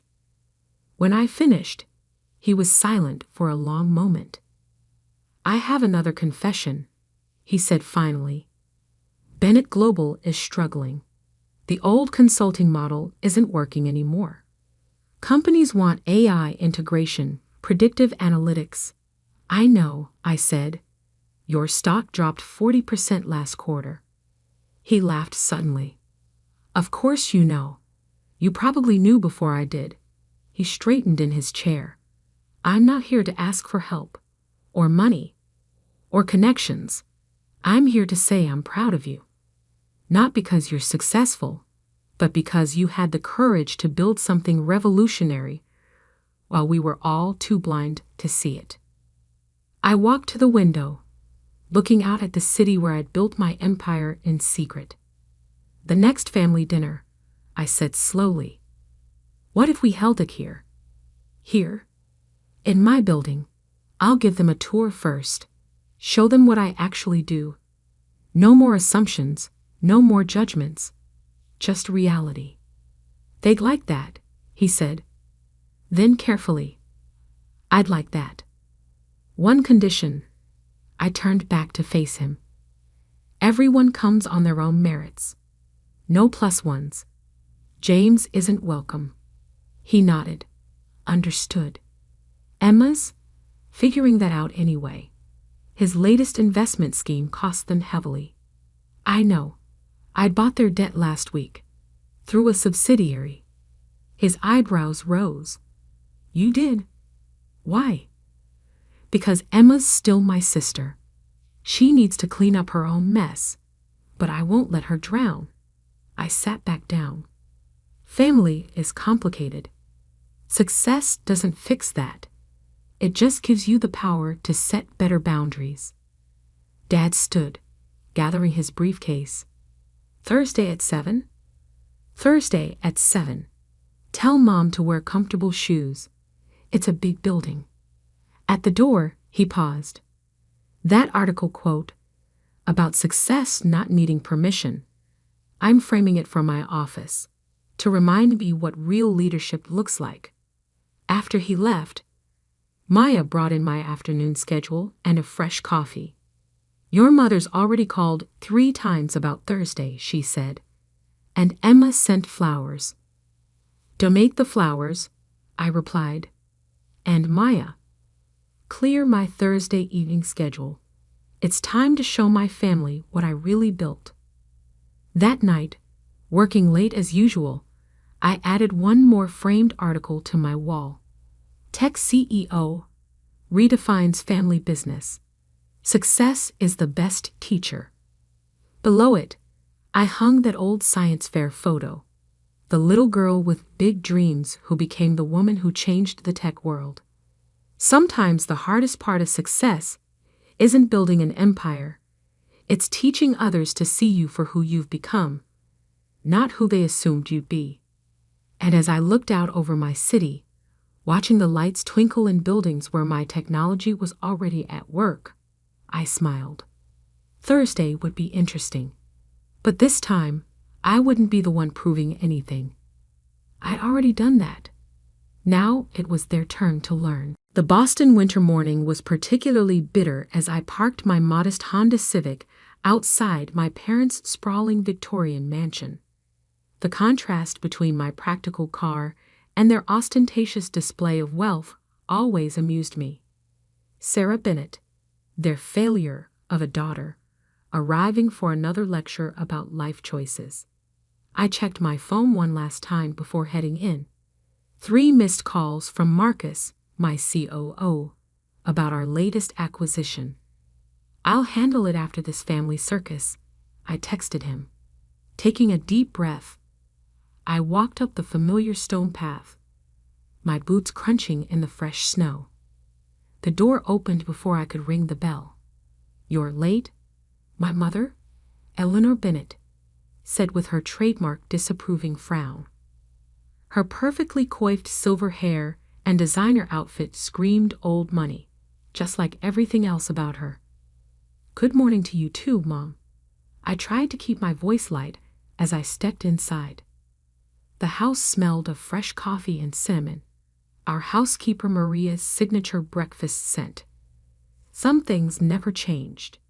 In the formal living room, my father, Robert Bennett, sat in his leather armchair like a king on his throne. My younger sister Victoria perched on the sofa, looking smugly perfect in her corporate attire. She'd followed the proper path, Harvard Business School, then straight into the family's luxury hotel chain, Bennett Hospitality Group. Sit down, Sarah, my father commanded, not bothering with a greeting. We need to discuss your future. I settled into an armchair, already knowing what was coming. At 32, I was the black sheep who'd rejected the family business to pursue my own path. My crime? Starting a tech company instead of joining their precious hotel empire. Your sister is being promoted to executive vice president, my father announced, beaming at Victoria. Meanwhile, you're still playing with your little internet startup. Victoria's smile widened. Don't worry, Sarah. There's still an entry-level position available if you want to learn the business properly. I bit back a laugh. If they only knew that my little internet startup had just closed its 4th round of funding. But I kept my success quiet, operating under a holding company name that couldn't be traced to me. I wanted to succeed or fail on my own merits, not the Bennett name. Actually, I'm quite happy with my company, I said calmly. My mother sighed dramatically. Darling, it's time to be realistic. You're not getting any younger. The family business needs you. No, Mom. The family business needs another obedient soldier who won't question Dad's outdated methods. My father's face reddened. Outdated? I've built this empire from the ground up. 20 luxury hotels across 3 continents. What have you achieved with your little tech experiments? I remained silent, thinking about the real reason for this meeting. Last week, Bennett Hospitality Group had tried to acquire a small but innovative hotel management software company, only to be outbid by an anonymous buyer. That buyer was me, through my company, Nova Technologies. Sarah, my father leaned forward, his voice softening in that manipulative way I knew too well. I'm offering you a chance to be part of something great, a real legacy. And if I refuse, then you'll be cut off completely, he said flatly. No more trust fund, no shares in the company, no inheritance. It's time to grow up and join the real world. Victoria gasped in fake concern. Daddy, don't be too harsh. She just needs guidance. I stood up, smoothing my simple black dress. Before you make that decision, there's something you should see. I pulled out my laptop from my bag. What? Your little website? Victoria snickered. I opened the financial documents I'd prepared. No, sister dear, the full scope of Nova Technologies. You see, we're not just a startup anymore. My father frowned. Nova Technologies? That's the company that just outbid us on the software acquisition. Exactly. I turned the laptop toward them. And here's our current market valuation. The screen showed our company's worth. $47 million. And growing. My mother's coffee cup slipped from her fingers, shattering on the hardwood floor. Coffee splashed across her expensive Persian rug, but for once, she didn't seem to notice. That's impossible, Victoria stammered. I assure you it's very possible, I said quietly. And that software company you wanted, it's just the beginning. Nova Technologies is revolutionizing the hospitality industry, while Bennett Hospitality Group is still using systems from the last decade. My father's face had turned an interesting shade of purple. You're competing against us. Not competing, Dad. Evolving. Which is what you refused to do for the past 10 years. I closed my laptop and stood up. So yes, I'll survive without the trust fund. And no, I won't be taking that entry-level position, but I will make you an offer. Let's work together. Bennett Hospitality Group needs to modernize, and Nova Technologies has the solutions. The room fell into stunned silence. Through the window, I could see snow beginning to fall again, soft and silent, like the calm before a storm.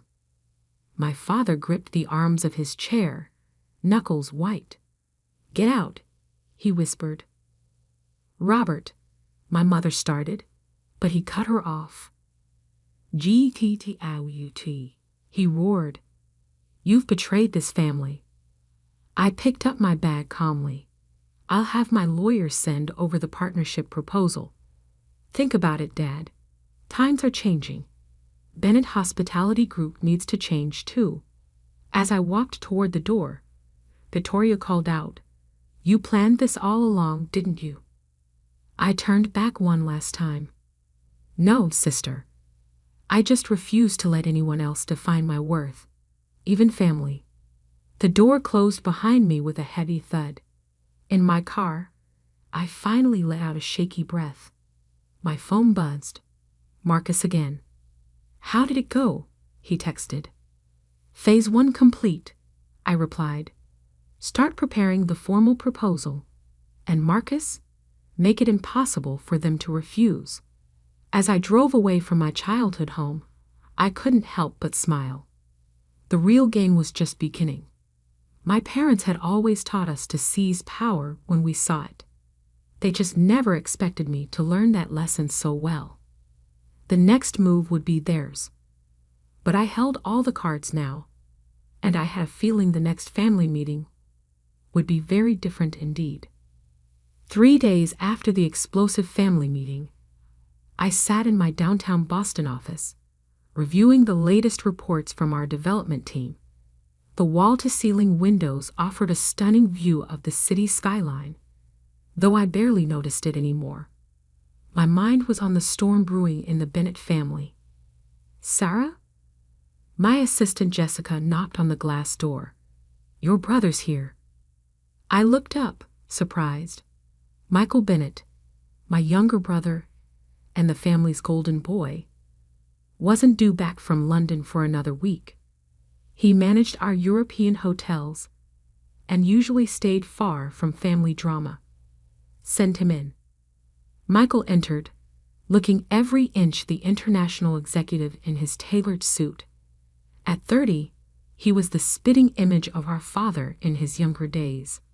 Same commanding presence, same steel blue eyes. But unlike Victoria, Michael had always shown a hint of rebellion against our father's iron grip. "Quite an office you have here," he said, looking around the modern space. "Father's probably having an aneurysm just thinking about it." I gestured to a chair. "What brings you back early?" "You mean besides World War II erupting at home?" He sat down with a sigh. "Victoria called me immediately after your little reveal. She was hysterical. I'm sure she was. Father's been on a rampage. He's called emergency board meetings, hired investigators to dig into Nova Technologies, and even tried to pressure some of your smaller clients to drop you." I smiled. I expected nothing less. Michael leaned forward. "But here's what you might not know. The board isn't backing him. Nova's reputation in the industry is too strong, and your software solutions are exactly what they've been pushing for. Some of them have been secretly using your systems in their private businesses." That was interesting. I'd suspected some board members were more progressive than my father, but this was valuable information. "There's more," Michael continued. "Victoria's promotion? It's not just about rewarding her loyalty. Father's losing grip on the company. The shareholders are demanding modernization, and he's trying to consolidate power within the family. And you're telling me this because I'm tired of the old ways too." Michael ran a hand through his dark hair. "Look, I love the hospitality business, but Father's refusing to see that technology is the future. Half our European properties are struggling because our systems are outdated." My phone buzzed. A text from Marcus. "Bennett Hospitality Group just requested an emergency meeting tomorrow morning." I showed Michael the message. "Looks like Father's making his move." "Be careful," Michael warned. "He's desperate, and a desperate Robert Bennett is dangerous." After Michael left, I called an emergency meeting of my own. In our state-of-the-art conference room, I faced my leadership team. Marcus Wong, my brilliant COO, who'd been with me since the beginning. Diana Patel, our Chief Technology Officer. And James Morrison, our Chief Financial Officer. Bennett Hospitality Group will try to either buy us out or destroy us, I explained. Knowing my father, he'll try both simultaneously. Marcus pulled up our latest projections. We're in a strong position. Our new hotel management platform is revolutionary, and we have patents pending. They can't compete with our technology. But they can make things difficult, Diana added. They have relationships with every major hotel chain. One word from Robert Bennett could lock us out of key markets. I stood up and walked to the window, watching the city lights flicker on as dusk approached. Then we need to make our case directly to their board. Show them that working with us is their only viable path forward. Later that night, as I worked late in my office, an unexpected visitor arrived. Maria, our old housekeeper, walked in hesitantly. "Miss Sarah," she said, wringing her hands. "I had to come warn you." "What's wrong, Maria?" "Your mother? She was in your father's study today. They were talking about old documents, something about your grandfather's original company shares." I felt a chill. My grandfather, William Bennett, had started the company with 3 small hotels. The original incorporation documents contained some unusual clauses about family ownership. "Did you hear anything specific?"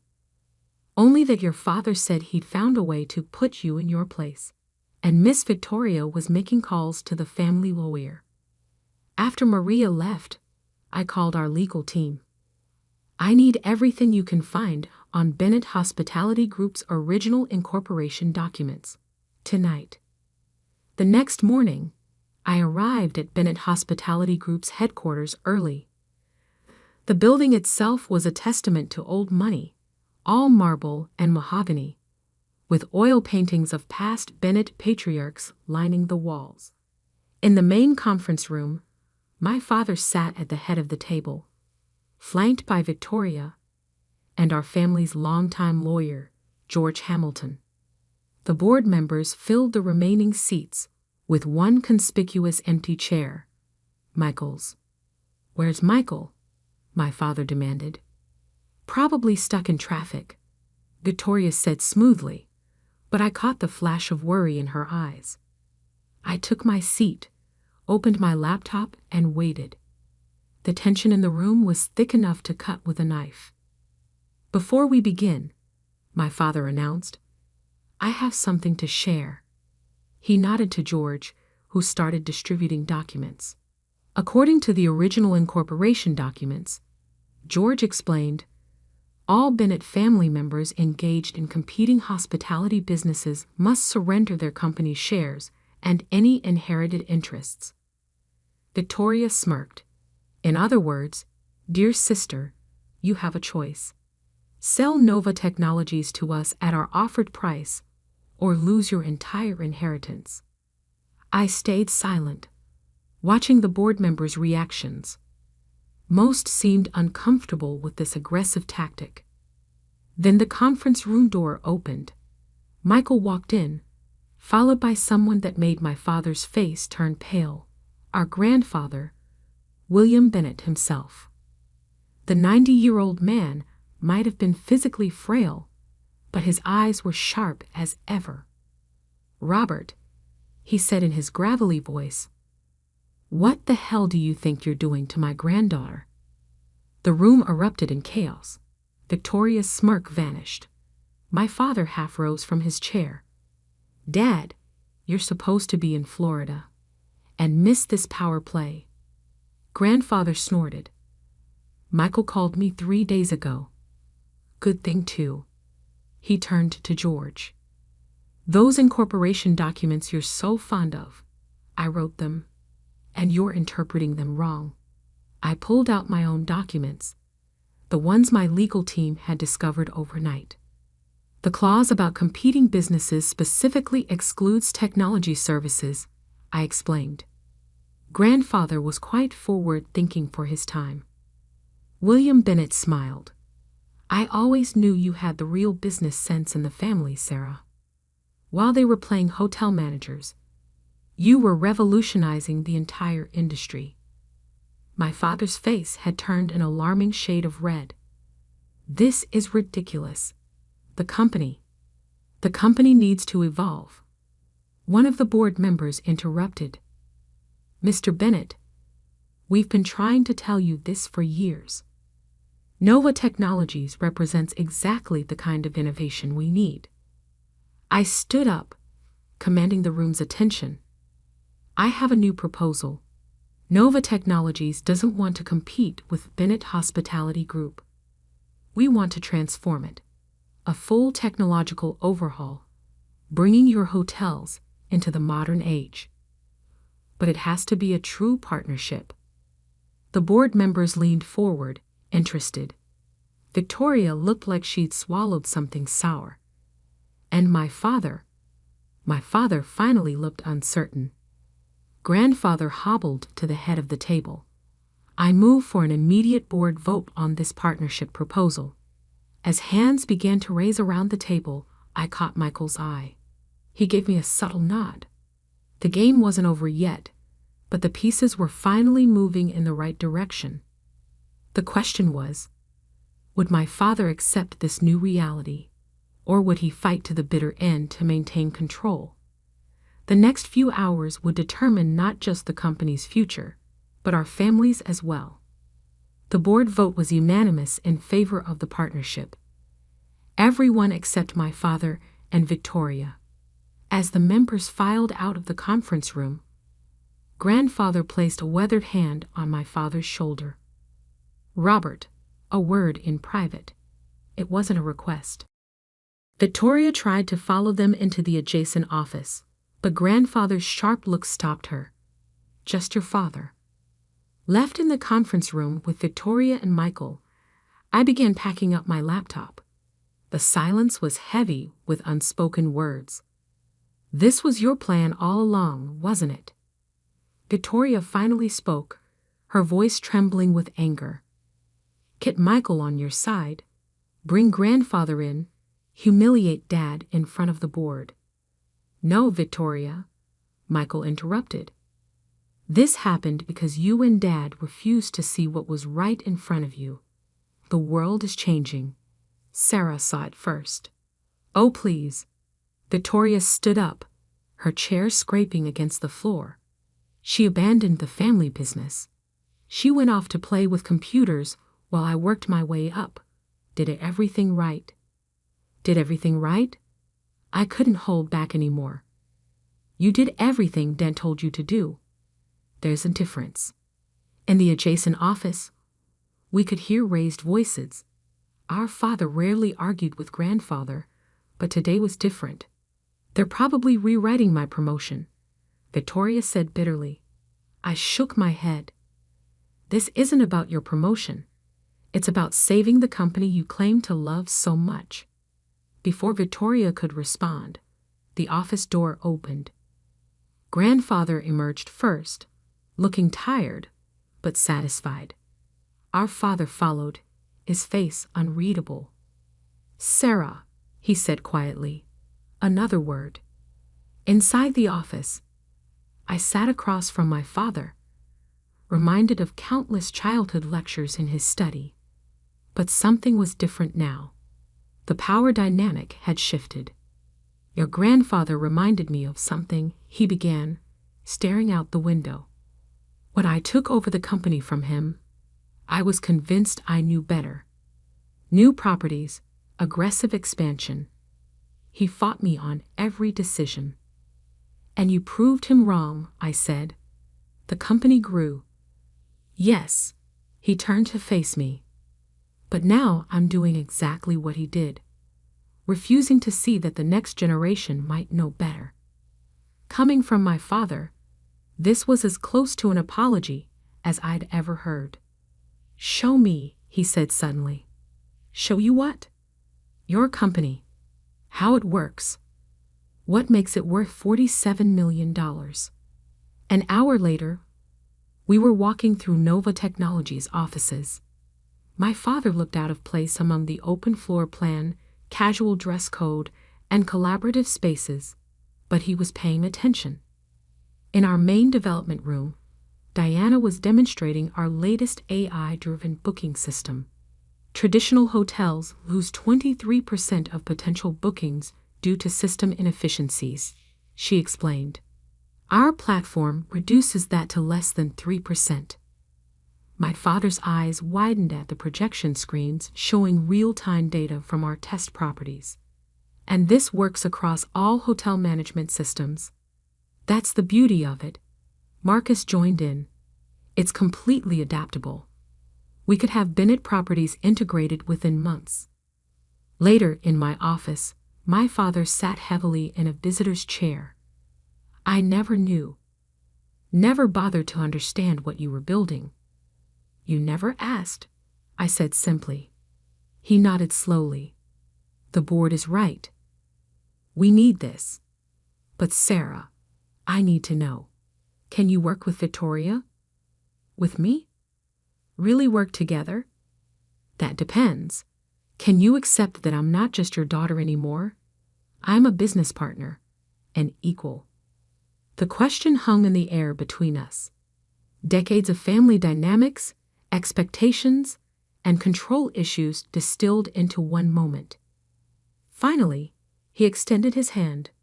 Partners. 3 months later, the integration of Nova Technologies and Bennett Hospitality Group was proceeding better than expected.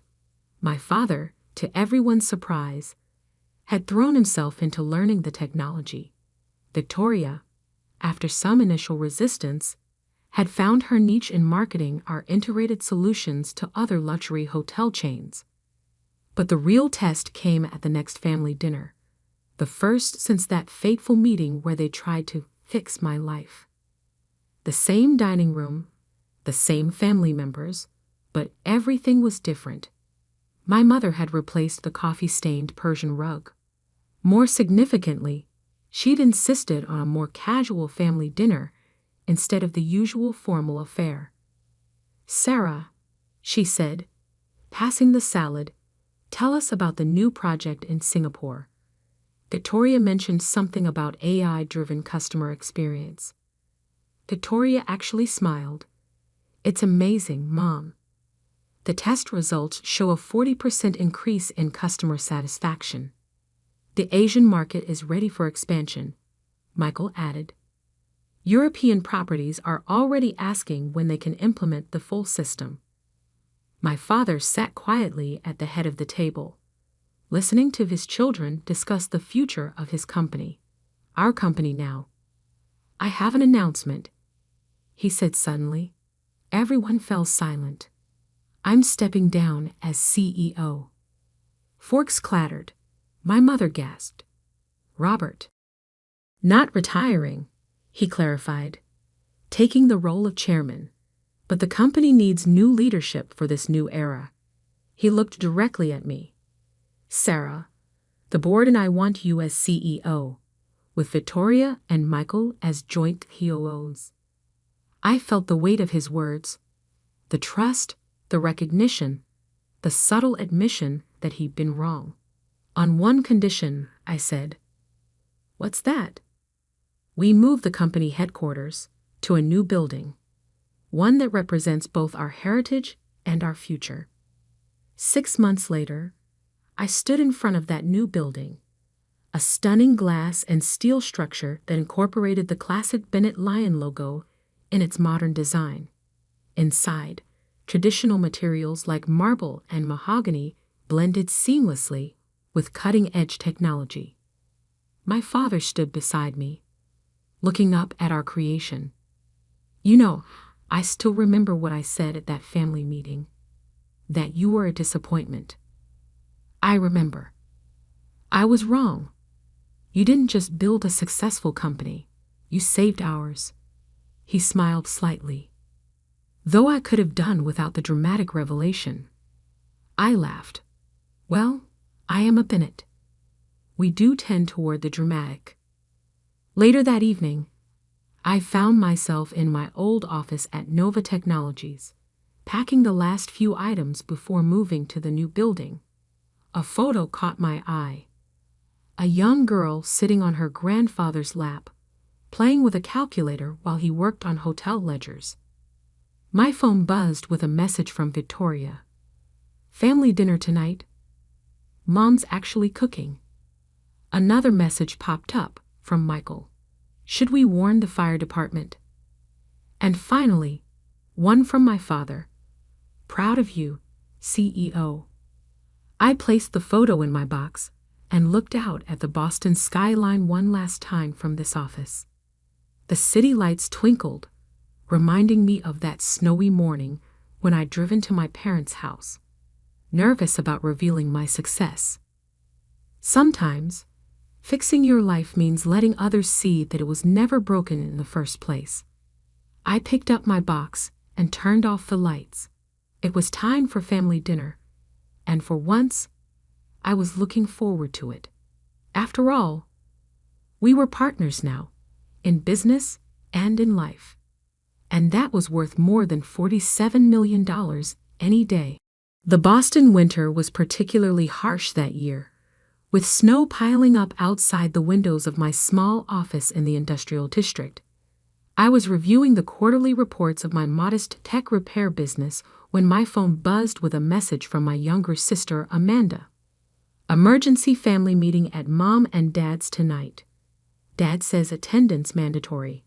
Something about your business. I sighed, already knowing what this was about. For the past 3 years, I, Sarah Mitchell, had been running my own electronics repair shop while my family ran their much larger electronics retail chain, Mitchell Electronics. They never approved of my decision to strike out on my own instead of joining the family business. My father, James Mitchell, was particularly vocal about his disappointment. A Mitchell should be running Mitchell Electronics, not fixing broken phones in some shabby workshop, he would say at every family gathering. What they didn't know was that my shabby workshop was just the visible part of my business empire. 3 years ago, I had invested my inheritance from my grandmother in acquiring Apex Components, the primary supplier for Mitchell Electronics and several other major retailers in the Northeast. I kept my ownership private through a holding company, managing everything through trusted proxies while maintaining my repair shop as a cover. As I drove to my parents' luxurious suburban home that evening, I couldn't help but smile at the irony. They thought I was struggling while unknowingly paying millions to my company every year. The family was already gathered in the living room when I arrived. Dad sat in his leather armchair like a king on his throne. Mom perched nervously beside him. My sister Amanda and her husband Tyler occupied the sofa, both wearing expressions of mock concern. "Sarah, sit down," Dad commanded, gesturing to the lone chair positioned directly across from him. Classic interrogation setup. I complied, maintaining a neutral expression. "We need to discuss your situation," he began, his voice carrying that familiar tone of condescension. "The family has been watching your little experiment with concern." I raised an eyebrow. "Experiment? This repair shop fantasy of yours?" Amanda chimed in, her voice dripping with false sympathy. "We've heard things aren't going well." Of course they had. I had deliberately kept my repair shop's profits modest, reinvesting most of the revenue into improving service quality rather than expansion. To outside observers, it might appear that I was barely staying afloat. Dad leaned forward, his expression serious. "Your business is failing," he announced to everyone. "We are taking over." I sat quietly as they laid out their plan. They would graciously absorb my repair shop into Mitchell Electronics, giving me an entry-level management position at one of their stores. It's time to stop this foolishness and join the family business properly, Dad declared. Mom nodded encouragingly. We're doing this for your own good, dear. I listened as they discussed my future, as if I wasn't in the room. Amanda was already suggesting which of my employees to fire. Tyler was calculating how to liquidate my equipment. Finally, Dad pulled out a document. We've already drawn up the paperwork. Just sign here, and we'll handle everything. I took out my phone, scrolling through my contacts, until I found the number for Apex Components' public line. The room fell silent as I hit the speaker button. Apex Components, how may I direct your call? A professional voice answered. Hi, this is Sarah Mitchell, the owner, speaking. I'd like to speak with Marcus about our supply contract with Mitchell Electronics. The color drained from my father's face. Amanda's mouth fell open. Mom grabbed Dad's arm in shock. One moment, Ms. Mitchell, the receptionist replied. Dad stood up, his face turning red. What kind of game are you playing? I smiled, finally letting my mask fall. No game, Dad. I've owned Apex Components for the past 3 years. Every component, every circuit board, every piece of technology in your stores, you've been buying them from me. The silence in the room was deafening. Then Marcus's voice came through the speaker. Ms. Mitchell, how can I help you today? Just checking in, Marcus. How are our friends at Mitchell Electronics doing with their payments? All current, Ms. Mitchell. Their latest order for the spring quarter just came in yesterday. Shall I process it? I looked at my father's shocked face. Hold that order for now, Marcus. I'll call you back about it tomorrow. Very well, Ms. Mitchell. I ended the call and stood up, picking up the takeover document from the coffee table. Slowly, deliberately, I tore it in half. Now, I said calmly, I think it's time we had a real discussion about the future of our business relationship. The room remained frozen. Through the window, snow continued to fall silently on the Boston suburb, marking the beginning of a very different kind of family meeting. The grandfather clock in the corner ticked loudly in the silence. Dad's face had turned from red to purple, a vein pulsing in his temple. Amanda sat frozen, her perfectly manicured hands gripping Tyler's arms so tightly her knuckles were white. This is impossible, Dad finally sputtered. Apex Components is owned by Sterling Industries.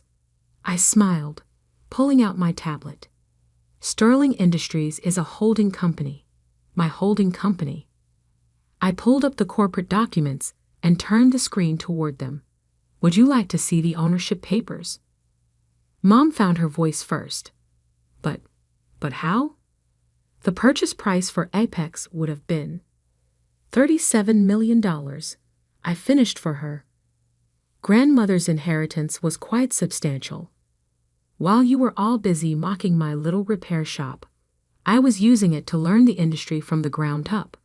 Every component, every supplier, every market trend. You manipulated us, Amanda accused, her voice shrill. All those times you came to family dinners, pretending to struggle, manipulated you? I laughed quietly, like you manipulated Davis Electronics into bankruptcy last year. I heard all about that at the supplier meeting. Their desperate calls to Apex for payment extensions. The way Mitchell Electronics swooped in to buy their assets at half price. Tyler shifted uncomfortably. He had orchestrated that takeover, earning himself a promotion to Chief Strategy Officer at Mitchell Electronics. Dad stood up abruptly, his business instincts taking over. Fine. You've made your point. Let's discuss this reasonably. What do you want? I sat back in my chair, enjoying the shift in power dynamics. First, let's talk about pricing. Mitchell Electronics has been getting preferential rates from Apex for years. That's changing effective immediately. You can't do that. Amanda protested. We have contracts. Contracts with annual review clauses. I corrected. Perhaps you should have read the fine print more carefully. The spring quarter order you just placed?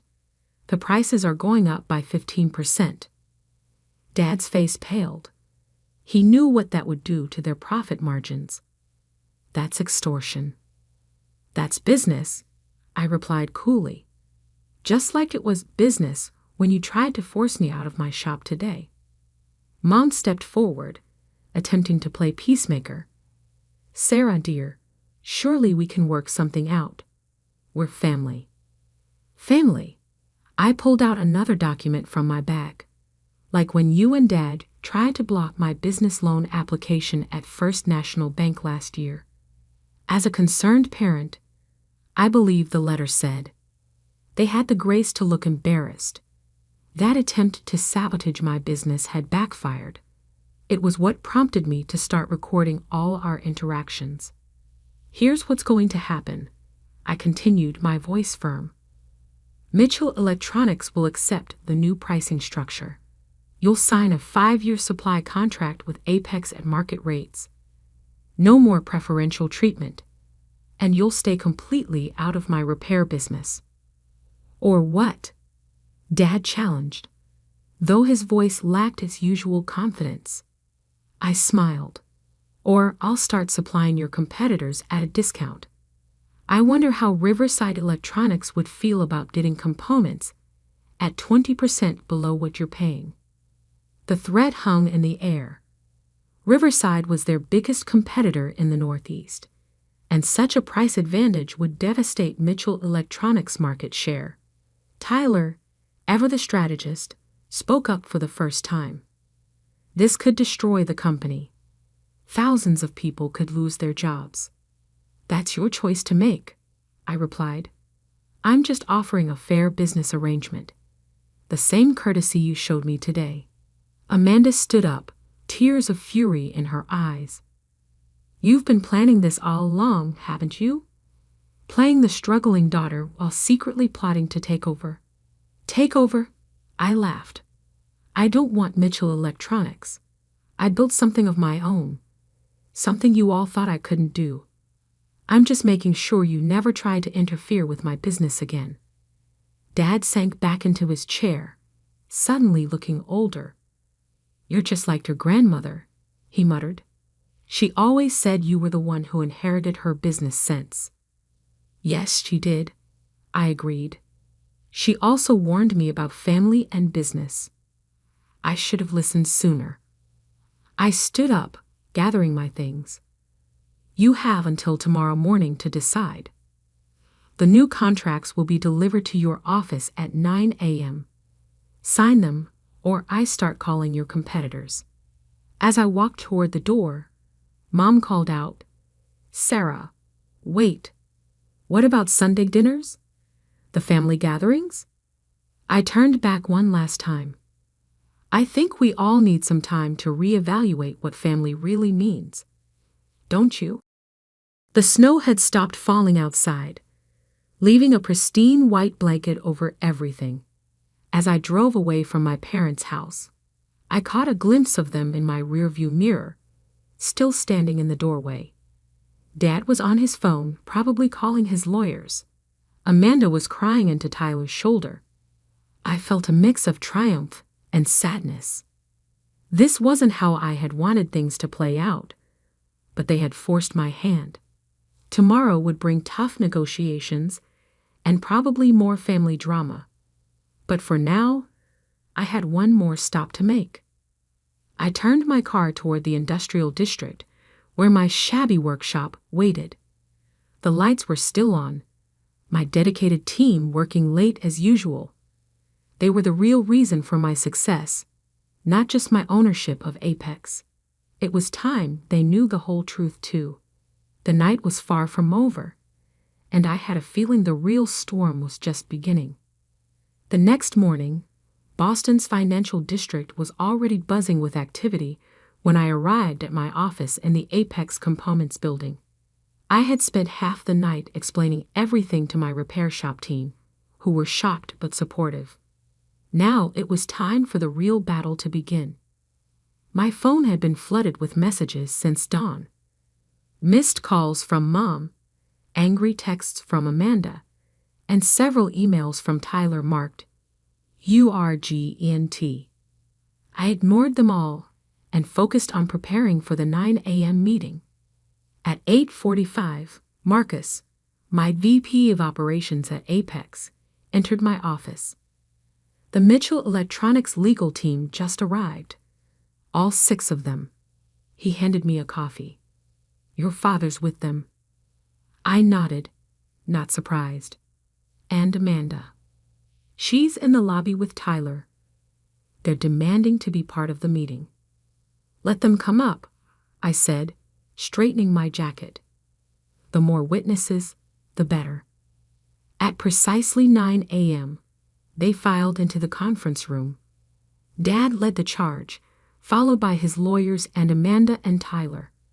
Their expressions ranged from anger to disbelief as they took in my presence at the head of the conference table in the Apex headquarters.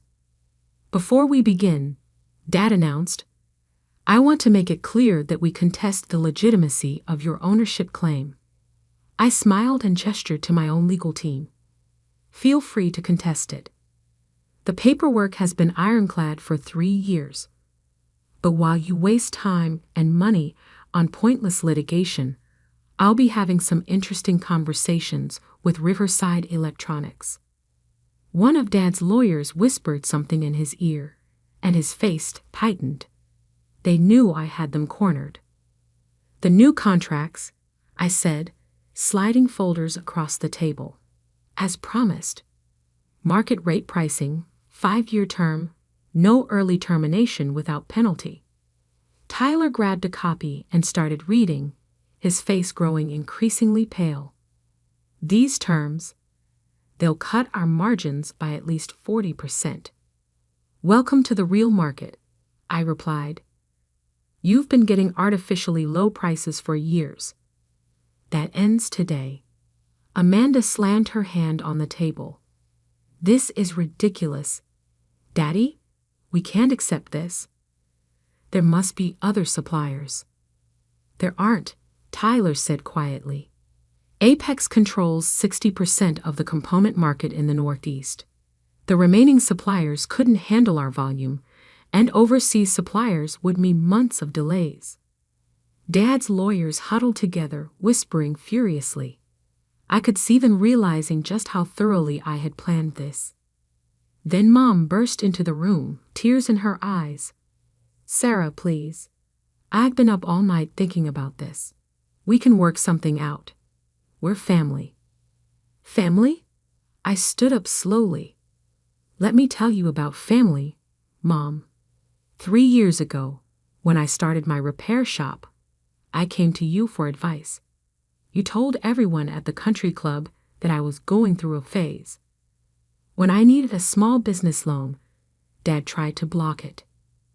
When I won the Best Local Business Award last year, Amanda told everyone it was just pity votes.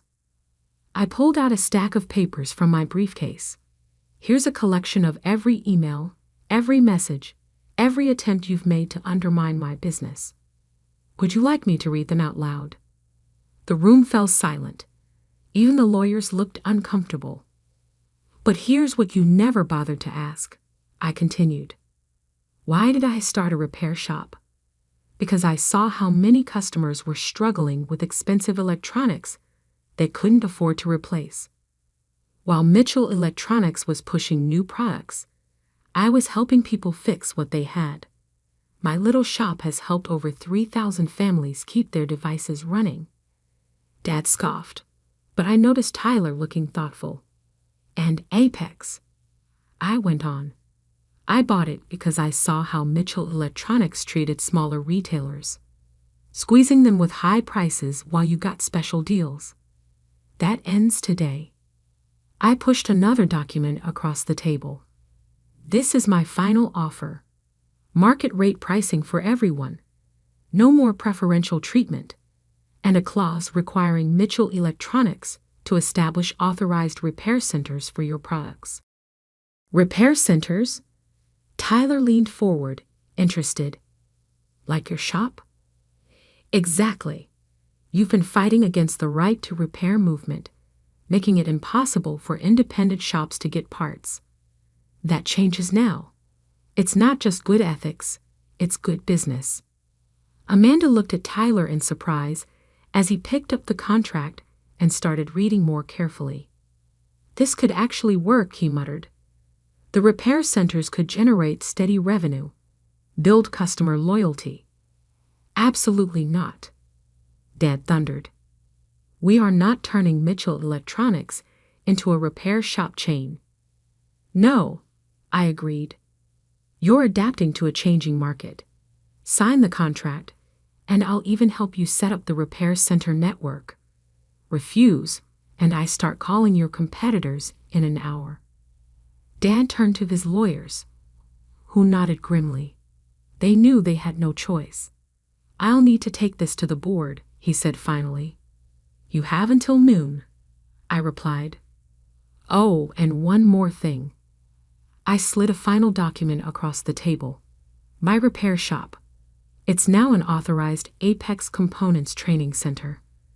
We'll be certifying technicians for all these new repair centers. Mom burst into fresh tears, but they weren't entirely sad tears. For the first time, I saw a glimmer of pride in her eyes. The meeting ended with Dad and his lawyers retreating to Mitchell Electronics headquarters for an emergency board meeting. Amanda followed them out without a word, but Tyler lingered. You planned this perfectly, he said, a note of admiration in his voice. Want to get coffee? I'd love to hear more about your repair center network idea. I looked at him suspiciously, but his interest seemed genuine. Sure, I agreed. But if this is some kind of ploy, he shook his head. No ploys. I think you might have just saved Mitchell Electronics from becoming obsolete. Your father's too proud to see it yet, but you're right about where the market is heading. As they left, Marcus approached with a new stack of messages. Riverside Electronics has been calling all morning. They heard rumors about changes at Apex. I smiled. Tell them I'm in meetings all day. Let them sweat a little. The next few hours would determine the future of both Mitchell Electronics and my relationship with my family. But for the first time in years, I felt like I was finally being seen for who I really was. Not just the rebellious daughter, but a businesswoman in my own right. The storm I had started was far from over, but at least now everyone knew exactly what they were dealing with. The Mitchell Electronics board meeting ran over the new deadline. At 12:01, I was about to start dialing Riverside Electronics when my office phone rang. It was Dad's private number. The board has approved the contract, he said, his voice tight. With one condition. I waited. They want you on the Mitchell Electronics board as well, as head of the new repair division. I hadn't expected that. Who proposed that?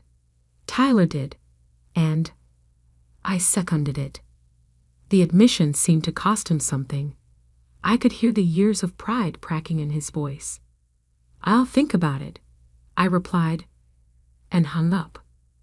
Over coffee earlier, Tyler had shared some uncomfortable truths about Mitchell Electronics.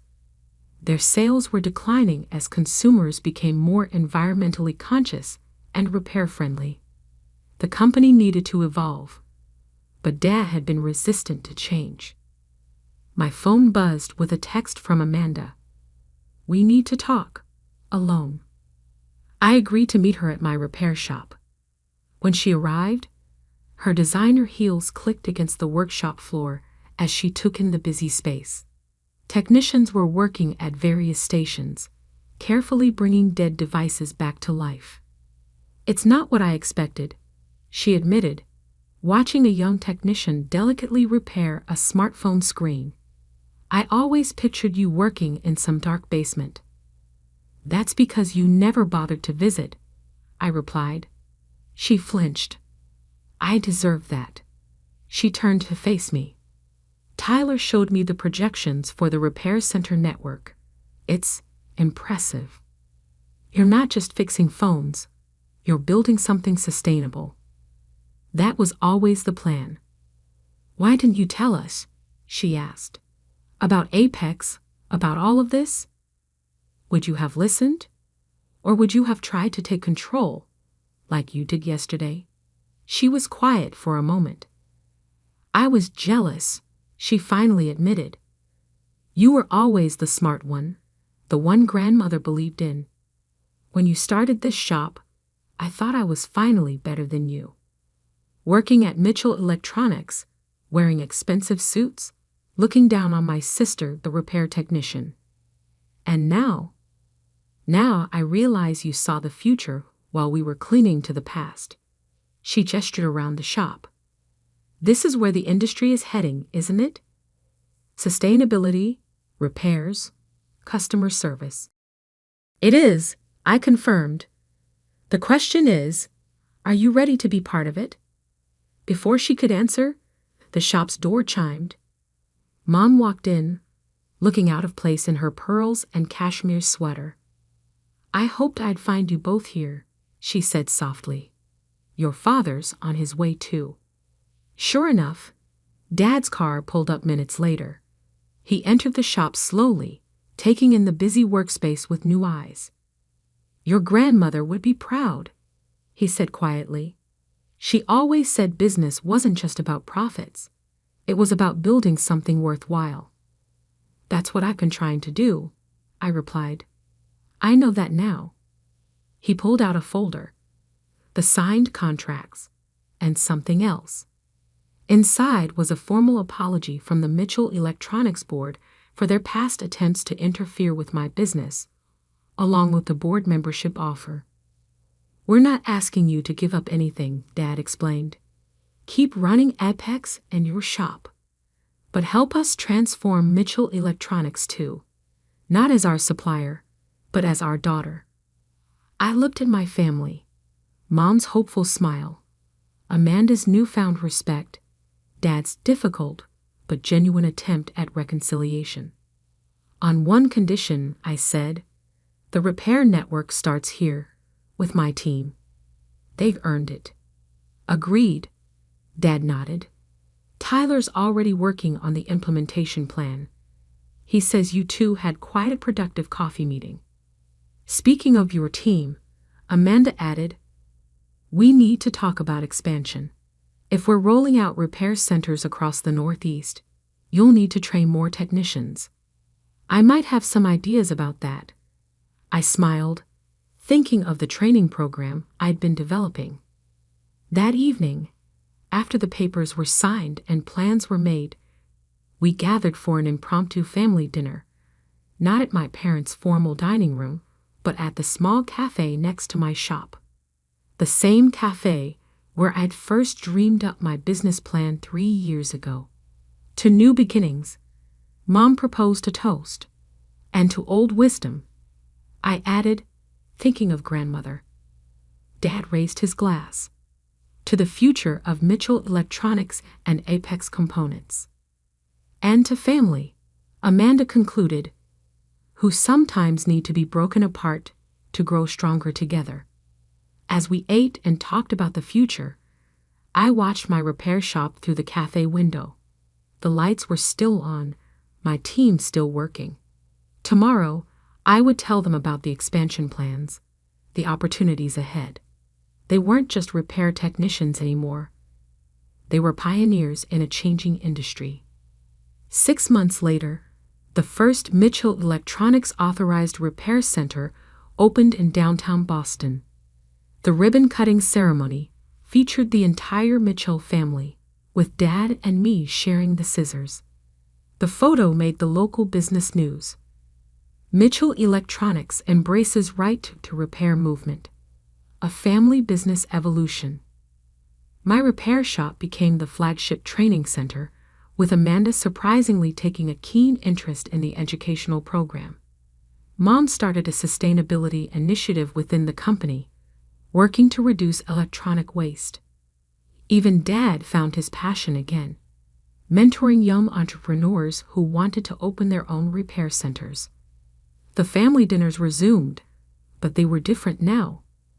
Instead of judgment and competition, there was collaboration and respect. We weren't just a family business anymore. We were a family that had learned to appreciate each other's visions. As for me, I kept my office in the repair shop, even after the Apex Components revelation. It reminded me of where I started and why. The small desk where I'd first dreamed of changing the industry now shared space with certificates, awards, and a simple framed photo of my grandmother. One evening, as I was locking up, Dad stopped by. He picked up a framed article from my wall, the first review my repair shop had ever received. "You know," he said thoughtfully, "your grandmother once told me something I didn't understand until now. She said, the best business leaders don't just build companies. They build bridges." I smiled, thinking of all the bridges that had been built and rebuilt over the past 6 months. "She also said something else," I replied. "Sometimes the strongest foundations are built on broken ground." Outside, the Boston sunset painted the sky in shades of possibility. Through my shop window, I could see the Mitchell Electronics sign glowing in the distance, now proudly advertising sales and services. Between the two businesses stood the city we served, full of people who needed both our products and our help maintaining them. We had found our balance, as a business, as a family, and as a force for change in an industry that needed it. Sometimes I realized the best revenge isn't winning the fight, but transforming it into something better than victory. The champagne was still fizzing in our glasses when Marcus came to deliver the knife to my back. "Emily," he said, his voice carrying that smooth, practiced tone he usually reserved for investor pitches, "we need to talk about the future of quantum dynamics." I should have seen it coming. The signs had been there for weeks. The private meetings I wasn't invited to, the sudden changes in development priorities, the way our new investors seemed to look through me during presentations. But I've been too focused on perfecting our quantum encryption algorithm, the same algorithm I'd spent 3 years developing in my garage before Marcus ever entered the picture. We stood in the empty conference room of our newly leased office space in downtown San Francisco, the city lights twinkling beyond floor-to-ceiling windows that still bore the realtor's fingerprints. The $5 million series of funding had just cleared our account that morning. Everything I'd dreamed of was finally happening. Or so I thought. "The investors have concerns," Marcus continued, swirling his champagne without drinking it. "About leadership structure. About market positioning." He paused, studying my face. "About you." I set my glass down carefully, the subtle tremor in my hand betraying the sudden surge of adrenaline. "What kind of concerns?" "They feel, and I agree, that we need someone more." He gestured vaguely with his free hand. "Polished. Someone with real business experience. Someone who can talk to Wall Street." "I built this company," I said quietly. "I developed the core technology. I brought in our first clients." Marcus smiled, the kind of smile that never reaches the eyes. "And we're grateful for that. Really. But this isn't about code anymore, Emily. This is about scaling, about market presence, about leadership." I knew what was coming next. I'd seen it happen to other female founders. Brilliant women pushed aside once their companies started gaining traction, their technical expertise suddenly deemed less valuable than an MBA and a golf club membership. "The board has voted," Marcus said, pulling out a folder I hadn't noticed before. "We're restructuring the leadership team. You'll be transitioned to a technical advisory role with a generous compensation package, of course." "Advisory role?" I almost laughed. "In my own company?" "That's the thing," he said, his smile widening slightly. "It's not really your company anymore. The new funding agreement diluted your shares significantly. You're a minority stakeholder now. The room seemed to tilt slightly. I grabbed the edge of the conference table to steady myself. You knew about this. You planned it. Business is business, Emily. You're brilliant with code, truly. But we need someone who understands how to build a real company. Someone like me. I picked up the folder without opening it. And if I refuse? Then you'll be terminated for cause, lose your shares entirely, and face potential legal action for interfering with company operations. He shrugged. The paperwork can go either way. Your choice. I should have screamed.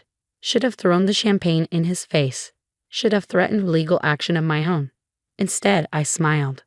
Thank you for being direct, I said calmly, tucking the folder under my arm. I'll review these with my lawyer. Marcus blinked, clearly thrown by my composure. That's good. Take the weekend to think it over. But we'll need an answer by Monday. The press release is already drafted. I nodded once and walked toward the door. Just before leaving, I turned back. One question, Marcus.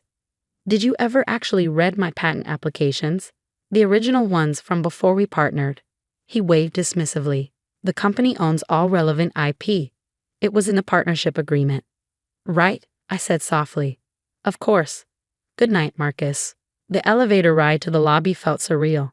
3 years of work, of sacrifice, of believing I could change the world with quantum encryption that actually worked at scale. All of it hanging by a thread because I hadn't seen the predator hiding behind the partner. But Marcus had made one crucial mistake. He hadn't just underestimated me. He'd fundamentally misunderstood what I'd built. Outside, the San Francisco night was alive with possibility. I pulled out my phone, not my company iPhone, but my personal device, and dialed a number I'd hoped I'd never need. Deanne? It's Emily. Remember that conversation we had about contingency plans? I think it's time. Diane Wong had been my patent attorney since before quantum dynamics existed. More importantly, she'd been the one who insisted on some very specific language in my original patent filings. Are you at the office? She asked, all business. Just leaving. They did it exactly like you predicted. Come over. Now, bring everything you have. And Emily, don't sign anything. An hour later, I sat in Diane's home office, surrounded by papers and digital files chronicling the evolution of quantum dynamics. 3 years of work spread across her desk like evidence at a crime scene. The good news, Diane said, examining my partnership agreement with Marcus, is that they've been sloppy. Very sloppy. The IP assignment clause they're relying on only covers developments made after the partnership was formed. I leaned forward. And the original patents? She smiled, pulling up a document on her tablet. Were filed in your name personally, 9 months before quantum dynamics existed. They cover the core architecture, the base algorithms, and most importantly, the quantum key distribution protocol that makes everything else work. So the company owns the wrapper, the user interface, the marketing materials. But the heart of the technology, that's still yours. Completely yours. I sat back, letting this sink in. Marcus doesn't know. Oh, it's better than that, Diane said, pulling up another document. Look at the IPO filing they submitted last week. Page 47, Section C. I scanned the dense text, then stopped, my heart racing. They're claiming full ownership of the core technology. They've included my patents in their IP portfolio. Exactly. Diane's smile turned predatory. They're not just being aggressive, they're making materially false statements in an IPO filing. That's securities fraud. The implications started cascading through my mind. The IPO was scheduled for Monday morning. The company, my company, was expected to debut at a $400 million valuation, largely based on the strength of the quantum encryption technology. Technology I still owned. What are my options? Diane leaned back, studying me carefully. Legally, we could file an emergency injunction, halt the IPO, and drag them into a protracted court battle. You'd probably win eventually, but it would take years and millions in legal fees. Or we let them walk right into their own trap. Let them launch the IPO claiming ownership of technology they don't actually control. Then we drop the truth at exactly the right moment. I thought about Marcus's smirk, his casual dismissal of everything I'd built. What do you need from me? Everything. Every email, every development log, every conversation about the patents. And most importantly, did you keep your original research notes? The ones from before Marcus? I nodded. Everything's in my private GitHub repository. Time-stamped, cryptographically signed. Perfect. She started typing rapidly. Go home. Get some rest. Don't respond to any calls or messages from them. And Emily, when this is over, you won't just have your company back. You'll own everything. The weekend passed in a blur of preparation.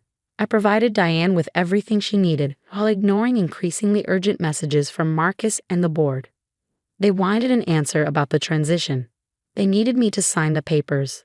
The press release was ready to go. I responded only once, late Sunday night. I'll have my decision first thing Monday morning. Meanwhile, Diane had been busy.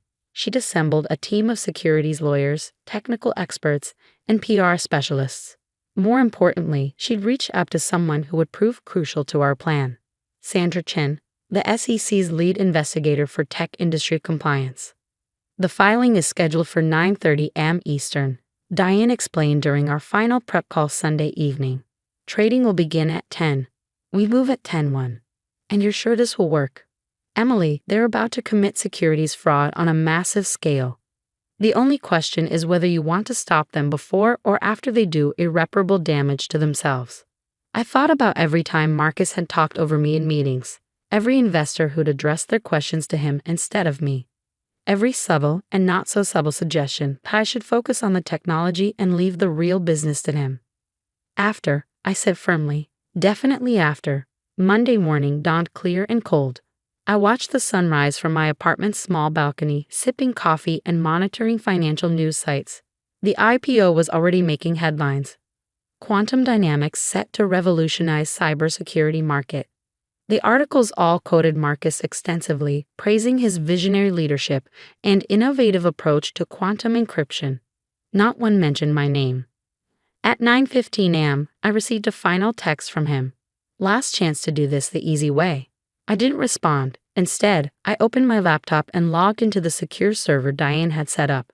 Everything was ready: the patent documentation, the development histories, the proof that the company's entire IPO was built on a foundation of sand.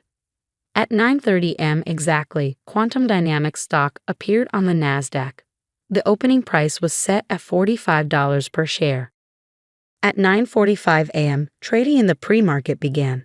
The price jumped to $60. At 9:55 a.m., Marcus appeared on CNBC, speaking confidently about the company's proprietary technology and comprehensive IP portfolio. At 10:00 a.m., regular trading began. The stock opened at $72 and immediately began to climb. At 10:01 a.m., I pressed enter. The truth was about to change everything. At precisely 10:01 a.m., our coordinated strike began. First, the SEC received our comprehensive evidence package detailing the fraudulent IP claims in Quantum Dynamics' IPO filing. Simultaneously, every major financial news outlet received a press release from my legal team revealing the true ownership of the core patents. I watched the chaos unfold on 6 different screens in Diane's office. 10:02 a.m. The first alert hit Bloomberg Terminal. The word GENT. Questions arise over Quantum Dynamics patent rights. 10:03 a.m. The stock, which had reached $78, suddenly froze. 10:04 a.m. Marcus still live on CNBC, visibly flinch as the host received breaking news through his earpiece. Mr. Kane, we're getting reports that your company may not own the core technology behind your encryption system. Care to comment? The camera caught Marcus's face in perfect clarity as the blood drained from it. We have full ownership of all relevant intellectual property. According to documents we're receiving, the host continued, glancing at his tablet, the fundamental patents for your quantum encryption technology are personally owned by your co-founder, Emily Sullivan. The patents predate Quantum Dynamics' existence by nearly a year. Marcus's smile became rigid. There must be some mistake. Our legal team has thoroughly vetted. He was cut off by a new alert flashing across the bottom of the screen. NASDAQ HLT's T-rating of QENTUM Dynamics Key DYN pending investigation. My phone buzzed. A message from Marcus. What are you doing? I didn't respond. Instead, I watched as Diane's carefully orchestrated plan continued to unfold. At 10:15 a.m., Sandra Chen from the SEC made a public statement. We are investigating potentially serious discrepancies in Quantum Dynamics' IPO filing regarding their intellectual property claims. Trading will remain halted pending a full review. The financial media was in a frenzy. Headlines updated by the minute. Quantum Dynamics IPO in chaos. Tech startups opening day derailed by patent dispute. Co-founder claims ownership of core technology. At 10:30 a.m., our second wave hit. Diane released my complete documentation package to selected journalists. Every email, every development log, every piece of evidence showing that I had developed the technology independently before Marcus ever entered the picture. More importantly, we released proof that Marcus and the board had been explicitly informed of the patent situation months ago, but had chosen to ignore it. Emily, Diane said, looking up from her phone, the SEC wants to meet. Now, and they want Marcus there too. I straightened my blazer, navy blue, impeccably tailored, chosen specifically for this moment. Where? Their San Francisco office. 20 minutes. The ride downtown was surreal. Every financial news app on my phone was exploding with updates. Quantum Dynamics stock remained frozen at $78, but trading in related companies was going wild as the market tried to process the implications. Marcus was already at the SEC office when we arrived, along with the company's legal team. He started to speak when he saw me, but his company counsel, grabbed his arm and shook his head sharply. Sandra Chen met us in a large conference room with a view of the bay. She didn't waste time on pleasantries. Mr. King, your company's IPO filing claims ownership of patents numbered. She read off a series of numbers I knew by heart. Is that correct?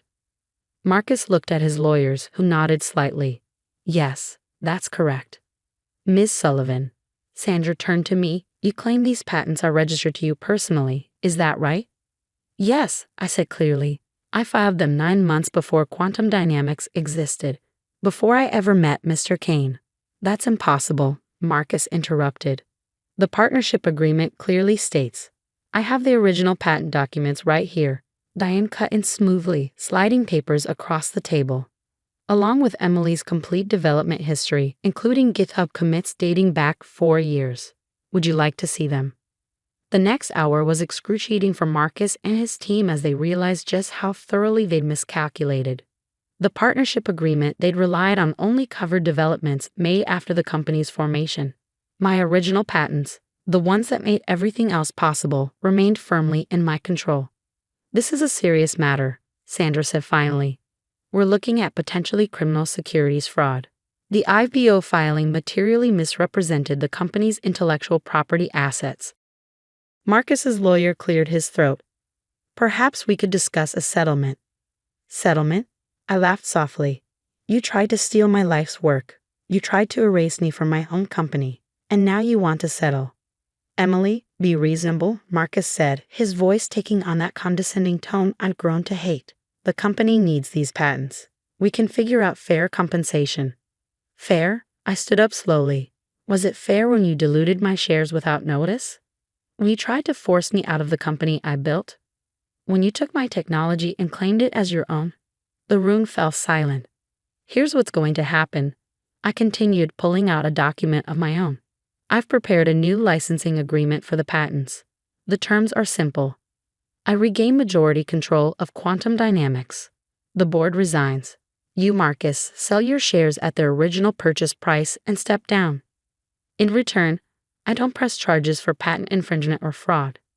That's extortion, he sputtered. No, Sandra interjected. Given the evidence of intentional misrepresentation in the IPO filing, Ms. Sullivan is being quite generous. The alternative would likely involve criminal charges. Marcus's lawyers huddled in whispered consultation while we waited. I could see the exact moment they realized they had no choice. The entire IPO was built on technology the company didn't actually own. Without my patents, Quantum Dynamics was worthless. How long do we have to decide? One of the lawyers asked. The market opens again tomorrow, I said simply. You have until then to accept my terms. After that, I'll license the technology to your competitors instead. As we left the SEC office, reporters had already gathered outside. Someone had leaked news of the emergency meeting. Marcus slipped out a back entrance, but I walked straight through the front door. Miss Sullivan, is it true you own quantum dynamics core technology? Will the IPO be canceled? Did the company try to steal your patents? I stopped and faced the cameras, channeling every ounce of confidence I hidden during months of preparation for this moment. I created the quantum encryption technology that makes quantum dynamics possible. I built it before the company existed, before Mr. Kane became involved. Today is about correcting the record and ensuring that truth prevails over deception.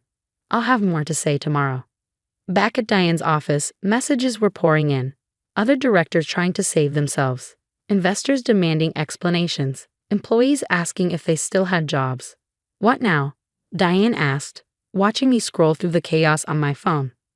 I smiled, thinking about all the nights I'd spent in my garage, coding and dreaming and believing that intelligence and hard work would be enough. I'd been naive then, but I wasn't naive anymore.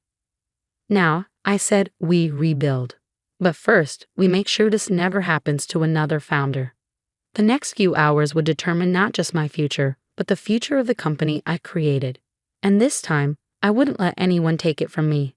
As evening fell over San Francisco, I received one final message from Marcus. You've destroyed everything. I typed back a single line. No, I'd just taken back what was mine. See you tomorrow. The real work was about to begin. The morning after the IPO chaos dawned with a different kind of tension. I arrived at Quantum Dynamics offices at 7 a.m., escorted by 2 members of the corporate security team who had quietly reached out the night before to offer their support. The lobby was already buzzing with nervous employees, all trying to understand what yesterday's events meant for their future. I hadn't been in the building since Marcus forced me out, but I walked through those doors like I owned them, because now I did. At 3 a.m., after 14 hours of negotiations, Marcus and the board had capitulated to my terms. They had no choice. The company's valuation was built entirely on my patents, and I had all the leverage.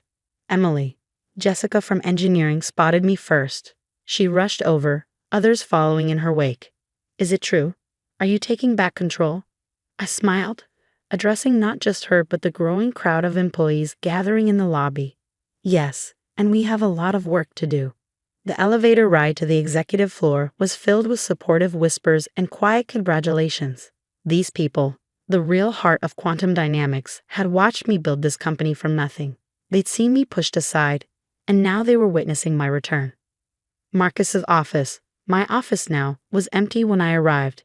He cleared out overnight, leaving behind only a post-it note with a single word, congratulations. The sarcasm was obvious, but I didn't care.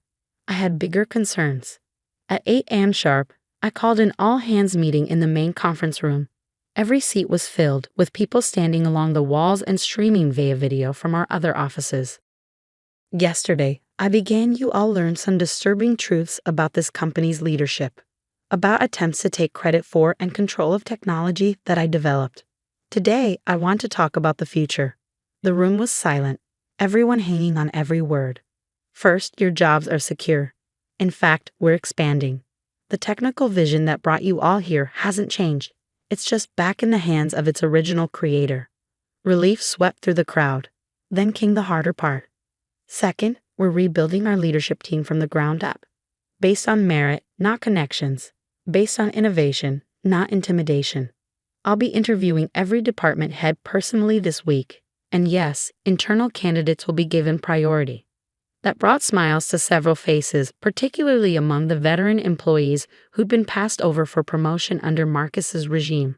Finally, we're going to do something unprecedented. Every employee who stayed with us through this transition will receive additional equity in the company, because quantum dynamics isn't just about quantum encryption anymore. It's about proving that the right way can also be the successful way. The applause was spontaneous and genuine. As it died down, I noticed Diana from legal signaling urgently from the doorway. The SEC's statement was about to drop. I turned on CNBC just in time to catch it live. The Securities and Exchange Commission has reached a settlement with former executives of Quantum Dynamics regarding disclosures in their IPO filing. The company will be permitted to resume trading under new leadership, subject to amended filings and certain restrictions. My phone immediately exploded with messages.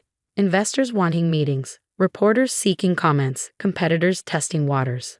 But the most interesting message came from Sandra Chen at the SEC. Clean house thoroughly. You have a one-time chance to set this right. Don't waste it. I spent the next week rebuilding my company from the inside out. Every decision Marcus had made was reviewed. Every agreement was reassessed. Every employee was given a chance to voice their concerns and their ideas.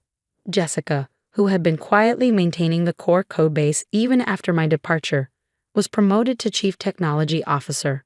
Her first act was to reorganize the development team based on expertise rather than politics. Mark from sales, who had apparently been maintaining a secret list of clients who refused to work with Marcus, was made VP of Client Relations.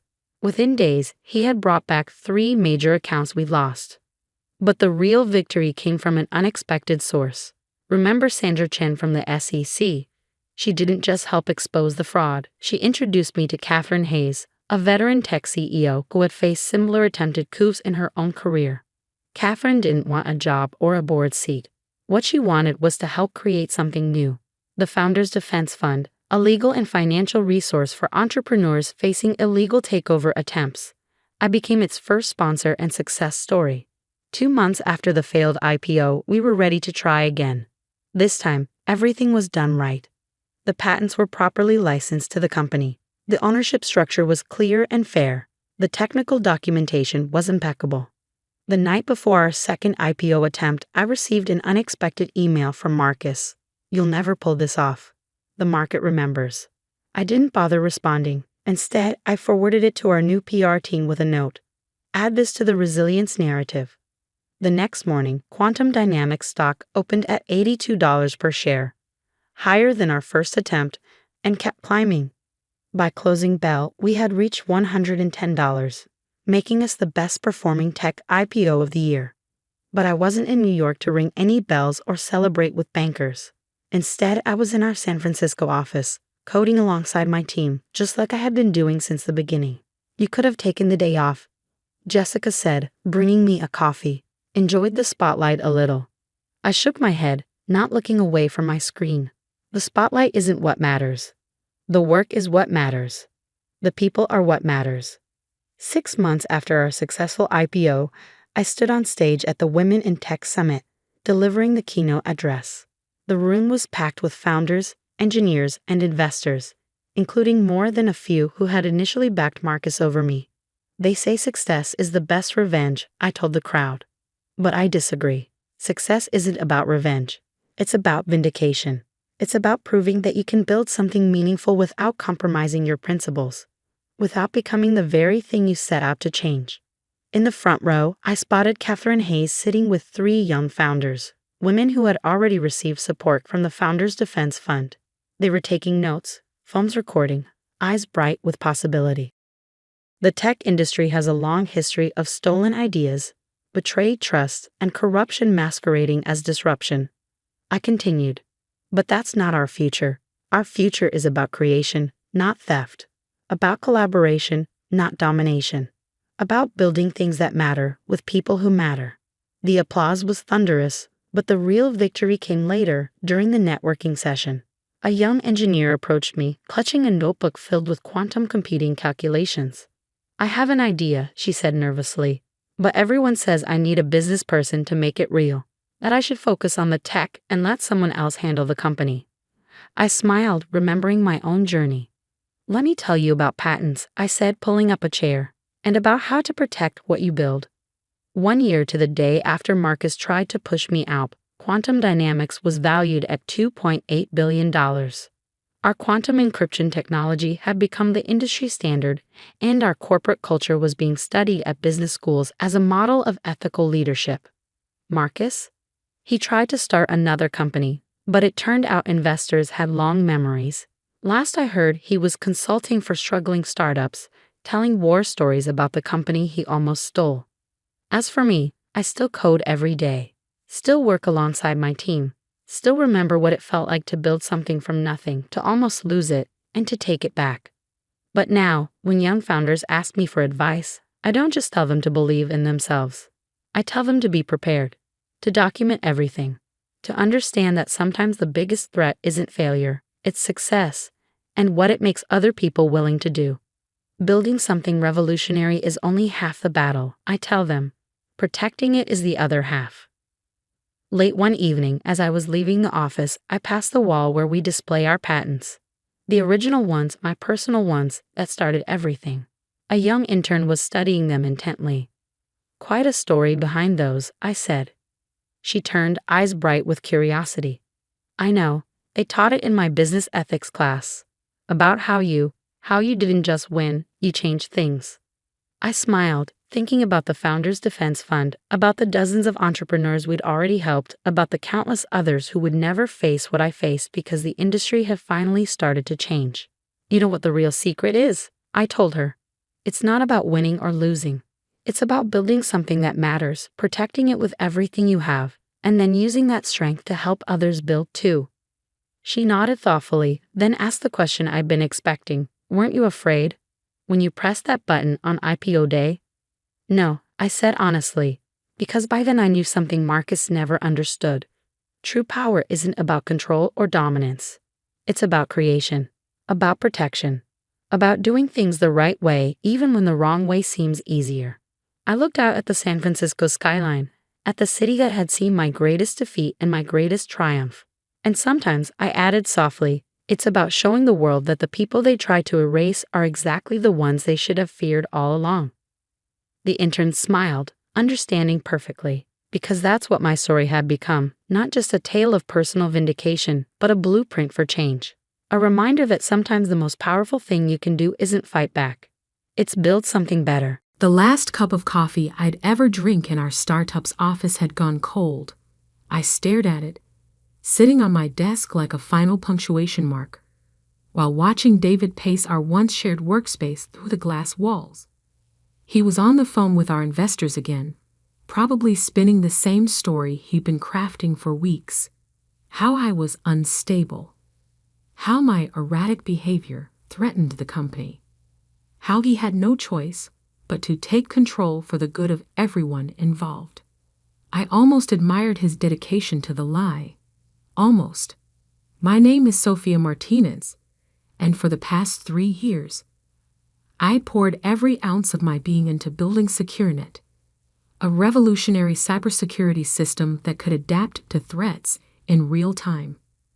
The idea had come to me during a brutal cyber attack at my previous job, watching helplessly as traditional security measures failed one by one. David had been my friend then. We'd met at a tech conference where he'd been immediately fascinated by my concept. He had the connections, the MBA, the polished pitch deck presence. I had the vision and the coding skills to make it real. It seemed perfect. "We'll change the world," he'd said over beers the night we signed our partnership agreement. 50-50. Partners all the way. I should have known better. Should have seen the signs. The way he slowly took control of all investor meetings. The way my name started appearing smaller and smaller in presentations. The way he began referring to himself as the founder in interviews, relegating me to head of development. But I was too busy building, too focused on perfecting the system that would revolutionize cybersecurity, too trusting, until this morning. "The board has concerns," he'd announced, walking into my office like he owned it. Which technically, as of last night's emergency board meeting, he did. "Your recent behavior, the missed meetings, the secretive coding sessions." "You mean the core system development? The actual product we're supposed to be launching?" He waved dismissively. "The point is, changes need to be made. The board has voted to restructure the company leadership. You're being removed as CTO, effective immediately." I sat there, letting his words wash over me. The board, 3 of his friends from business school who'd invested early.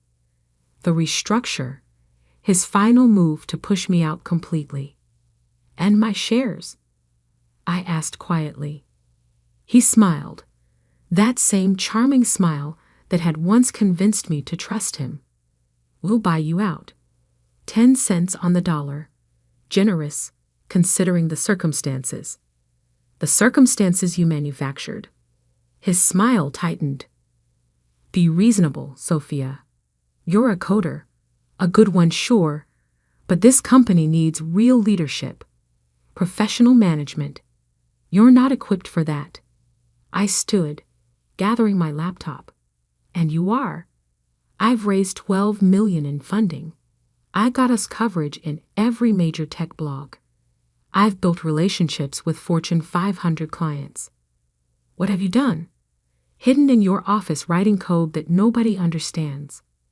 That's when I knew for certain I'd made the right choice 3 months ago, when the first red flags had appeared, when I'd first noticed files being copied, meetings being held without me. I'd prepared. You're right, I said, picking up my coffee cup. Nobody understands my code, including you. He frowned. We have other developers. They'll figure it out.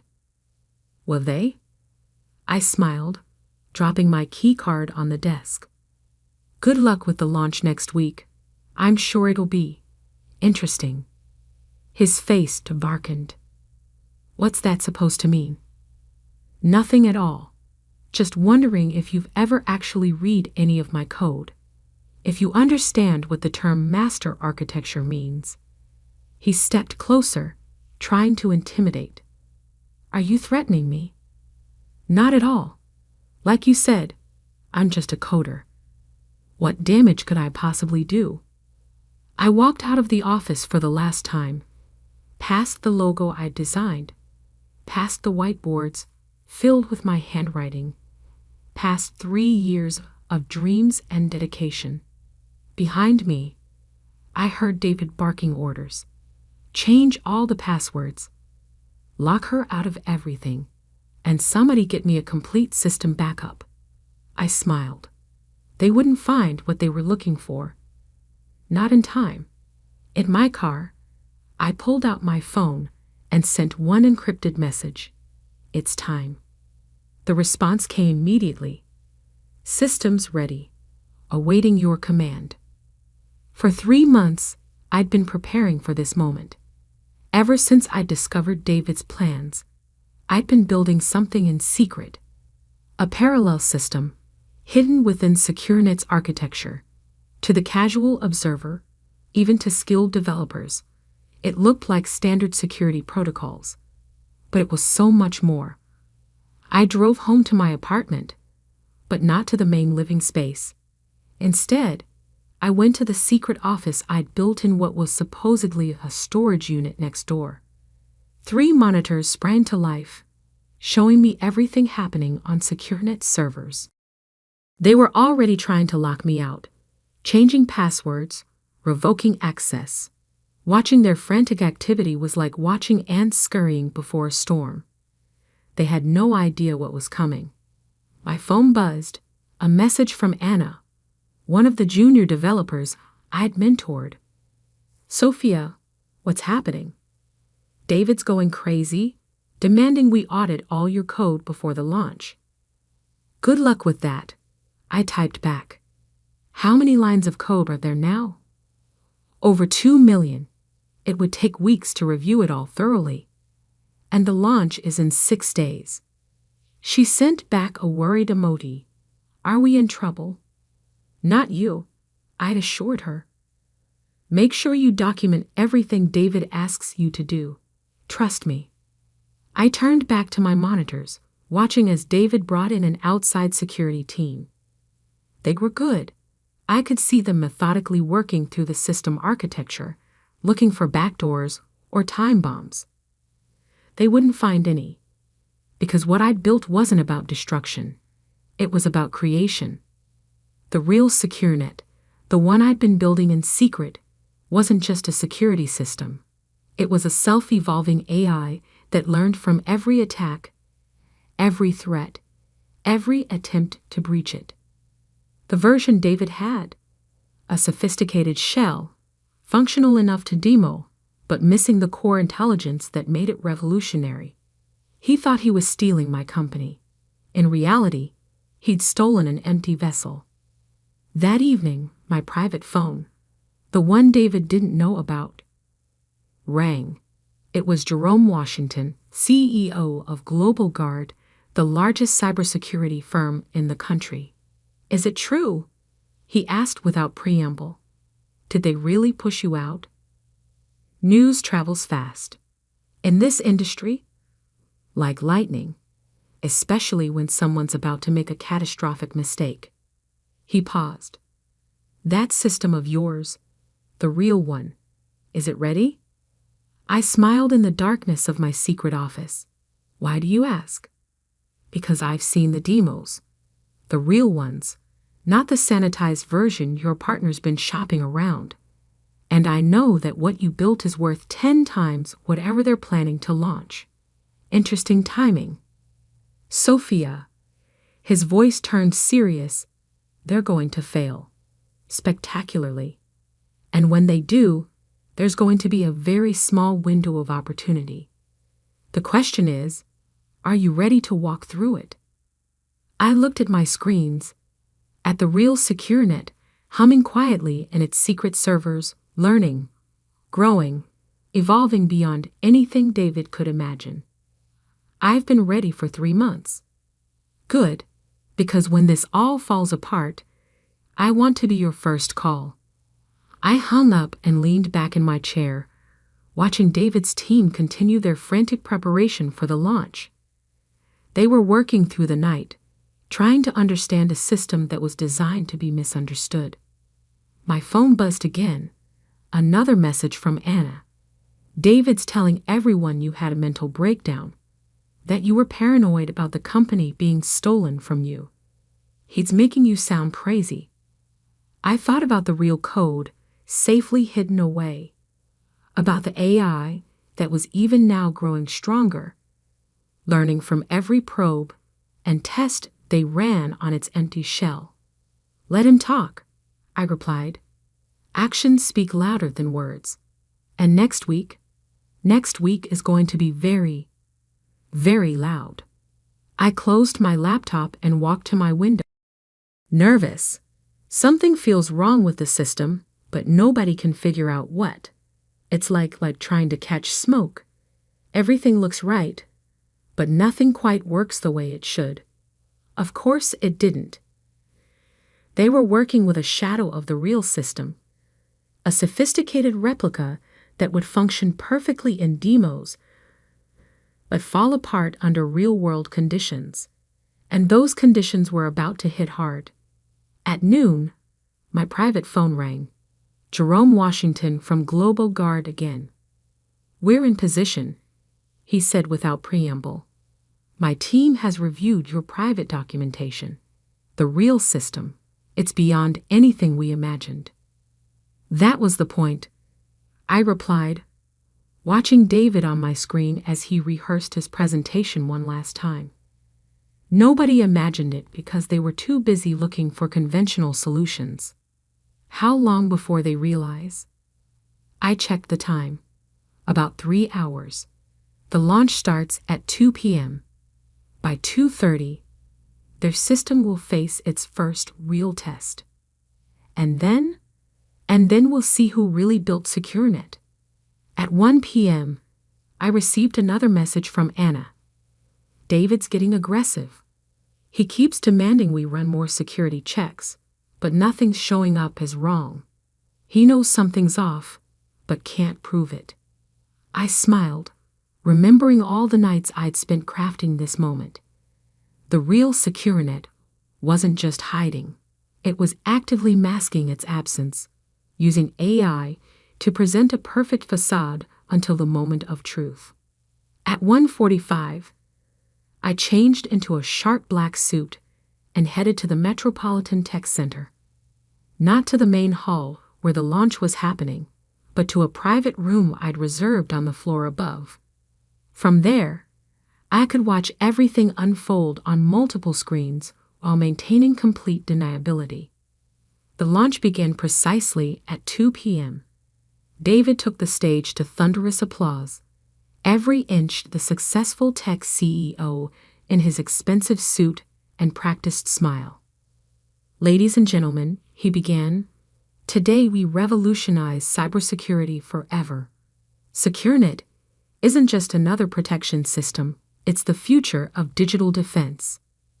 I watched as he launched into his presentation, showing carefully curated demos of the system's basic functions. The audience was impressed. These features worked perfectly because they were real. I'd built them as the foundation of the true system. Then came the moment I'd been waiting for.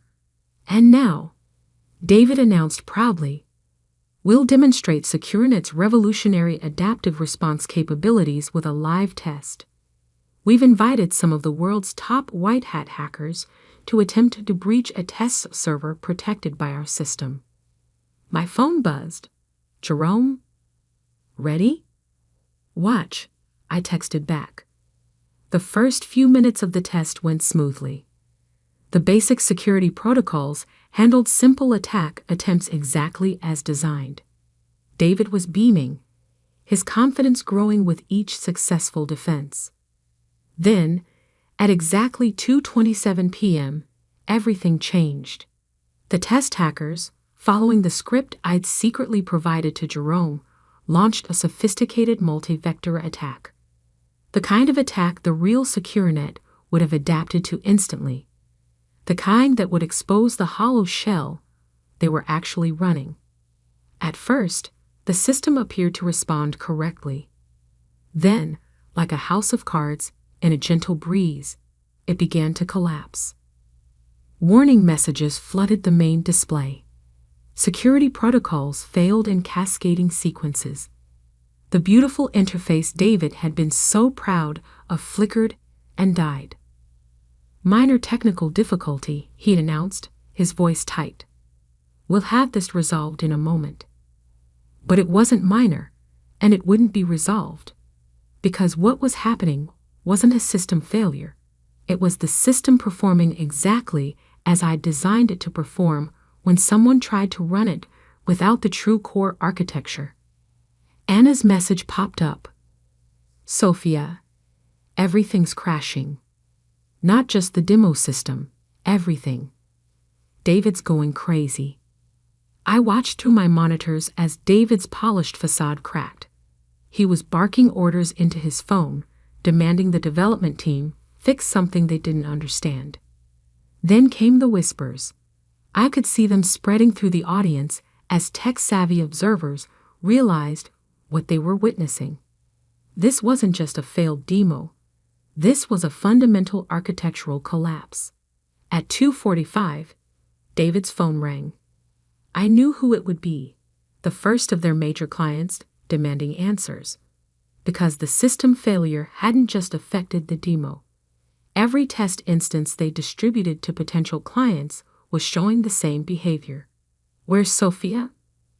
I heard him demand into his phone. "Find her. She has to have done something to the code." But I hadn't done anything to their code. I'd simply let them have exactly what they thought they'd stolen. A sophisticated replica that would work perfectly until the moment it needed to be truly intelligent. At 3 p.m., as David struggled to maintain control of the increasingly restless audience, I sent one message to Jerome. "Ready for Phase 2. He replied instantly. "Broadcasting now." Suddenly, every screen in the auditorium switched to a new display. Not the SecureNet logo, but a live demonstration of the real system, the one I'd been developing in secret, the one that was, at that very moment, effortlessly defending against attacks that had crashed David's version. The audience fell silent, watching in awe as the true SecureNet adapted and evolved in real time, showcasing capabilities that made David's presentation look like a child's toy. "Ladies and gentlemen," Jerome's voice boomed through the speakers, "I'm Jerome Washington, CEO of Global Guard. What you're witnessing is the actual SecureNet system, developed by its true creator, Sophia Martinez." David spun around, staring at the screens in horror as Jerome continued. While others focused on taking credit, Ms. Martinez focused on innovation.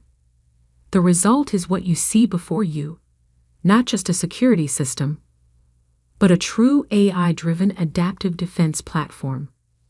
I stood and walked to the railing of my private balcony, finally letting myself be seen.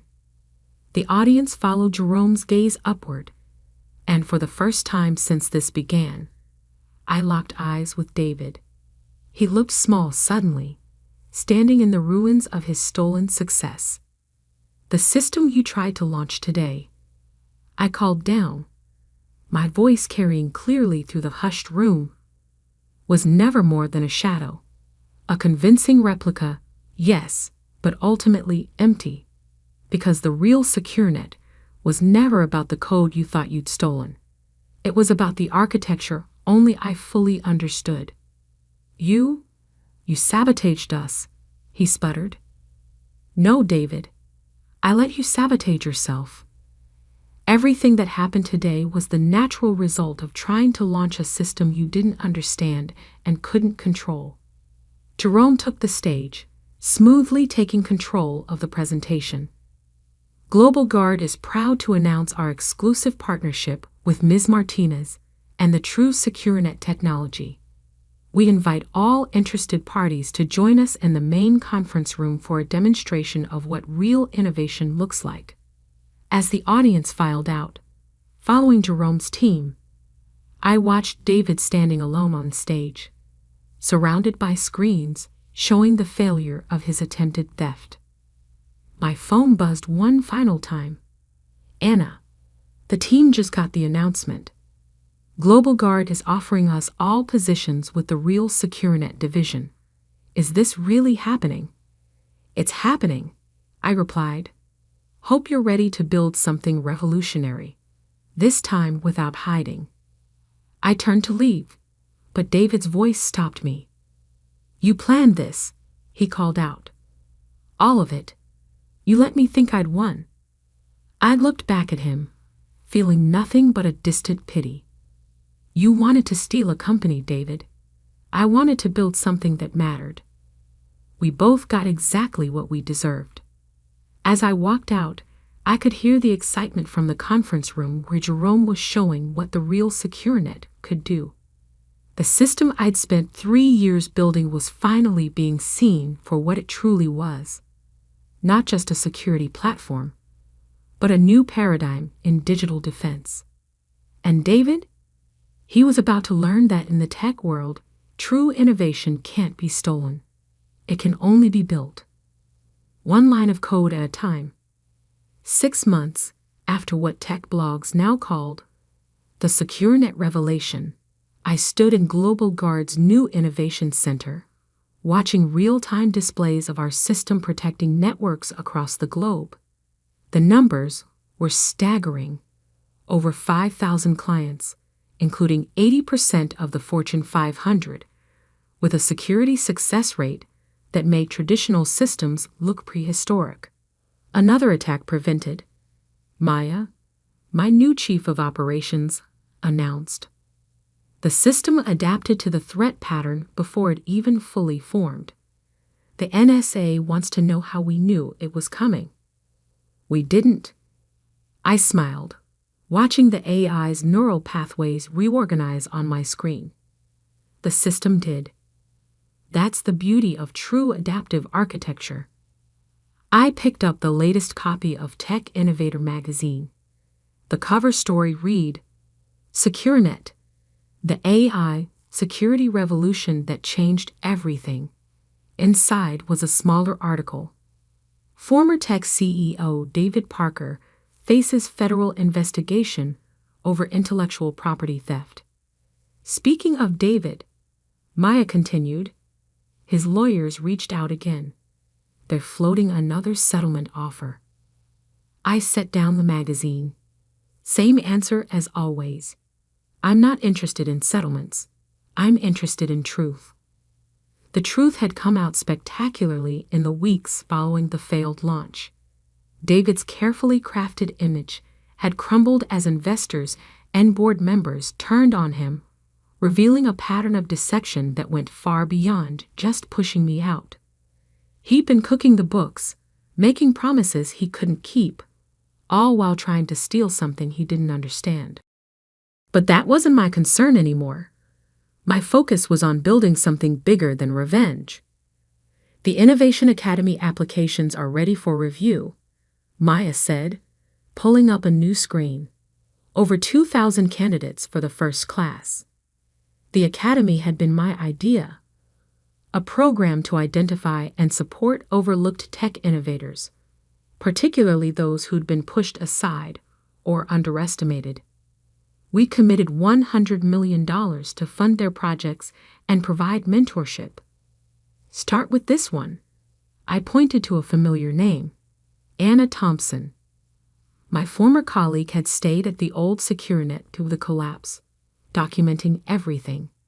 Her testimony had been crucial in the federal investigation, and her own innovations, once suppressed under David's leadership, were remarkable. Already flagged her, Maya grinned. Along with that entire team of developers you mentioned. The ones who saw but couldn't speak, I finished. Exactly the kind of talent we want to nurture. My phone buzzed. Jerome Washington, now my co-chair on the Global Guard board. You're going to want to see this. Turn on CNBC. I clicked on the wall screen just in time to see the breaking news. Tech fraud investigation expands. Multiple executives implicated in systematic theft of innovation. It wasn't just about David anymore. The investigation had uncovered a network of tech leaders who'd made a practice of pushing out innovators and stealing their work. The industry was facing a reckoning. Perfect timing, Maya said, pulling up another document. The Patent Protection Initiative is ready to launch. This was the project I was most proud of. A legal and technical framework to protect individual innovators from corporate theft. We developed it in partnership with leading tech law firms, creating a blockchain-based system for securing intellectual property rights. Schedule the announcement for next week, I decided, and make sure every tech incubator in the country gets an invitation. That evening, I had dinner with Jerome in my new office, no longer hidden, but occupying the top floor of Global Guard's headquarters with a view of the city I was helping protect. Remember when we first discussed this partnership? He asked, pouring wine. You were working from that secret office, watching David dig his own grave. Seems like a lifetime ago. You could have destroyed him more completely, you know. The evidence you had, the recordings. I shook my head. Destruction was never the goal. Building something better was. Speaking of building, he slid a tablet across the table. The acquisition offers are getting serious. Microsoft just doubled their bid. I didn't even look at the numbers. Not interested. I knew you'd say that. He smiled. Which is exactly why I wanted you as a partner. This was never about money for you. It's about making sure no other innovator has to work in shadows, I said, walking to the window. About creating spaces where good ideas can grow without fear of theft. My phone buzzed. A message from Anna. Just saw the Academy announcement. Is this really happening? It's happening, I replied. Time to build in the light. The next morning, I called an all-hands meeting. Our atrium was packed, hundreds of employees in person, thousands more joining virtually from our offices worldwide. 1 year ago, I was working in secret, watching something I'd built being stolen. Today, we're not just building security systems. We're creating a future where innovation is protected, where good ideas can't be stolen, where talent rises on merit rather than manipulation. I gestured to the screens showing our global impact. Networks protected, attacks prevented, innovation secured. Starting today, every employee owns part of this mission. Stock options for everyone, from senior developers to support staff. Because real innovation comes from everywhere, and everyone deserves to benefit from what they help build. The announcement was met with thunderous applause. As I watched my team celebrate, I thought about the woman I'd been 6 months ago, working alone in that hidden office. That evening, as I prepared to leave, Maya brought me one final piece of news. David's company filed for bankruptcy. Their remaining clients all migrated to our platform. I thought about him, probably sitting in some lawyer's office, still trying to figure out how it all went wrong. Still not understanding that true innovation can't be stolen. It has to be nurtured, protected, allowed to grow. My phone buzzed. A message from one of our Academy applicants. Your story inspired me to keep building even when no one believed in my ideas. Thank you for showing us it's possible. I smiled, remembering exactly how that felt. Then I opened my laptop and began reviewing applications, ready to give other overlooked innovators the chance to build something extraordinary. Because sometimes the best revenge isn't about destroying what others tried to steal. It's about building something so magnificent that theft becomes impossible. About creating a future where innovation is protected and talent can thrive in the open. The next morning, I approved funding for 20 new projects through the Academy. As I signed the documents, I thought about David and all the others who thought they could steal success rather than earn it. But I wasn't building for them anymore. I was building for every person who'd ever been told their ideas were too ambitious, their dreams too big, their innovations too disruptive. And we were just getting started. Because success isn't just about proving thieves wrong. It's about proving innovators right. Again and again and again. Until the only voice that matters is the one that says, build something extraordinary. And so we did. And so we would. One innovation at a time. The following week, I stood on stage at MIT's technology conference, announcing the Patent Protection Initiative.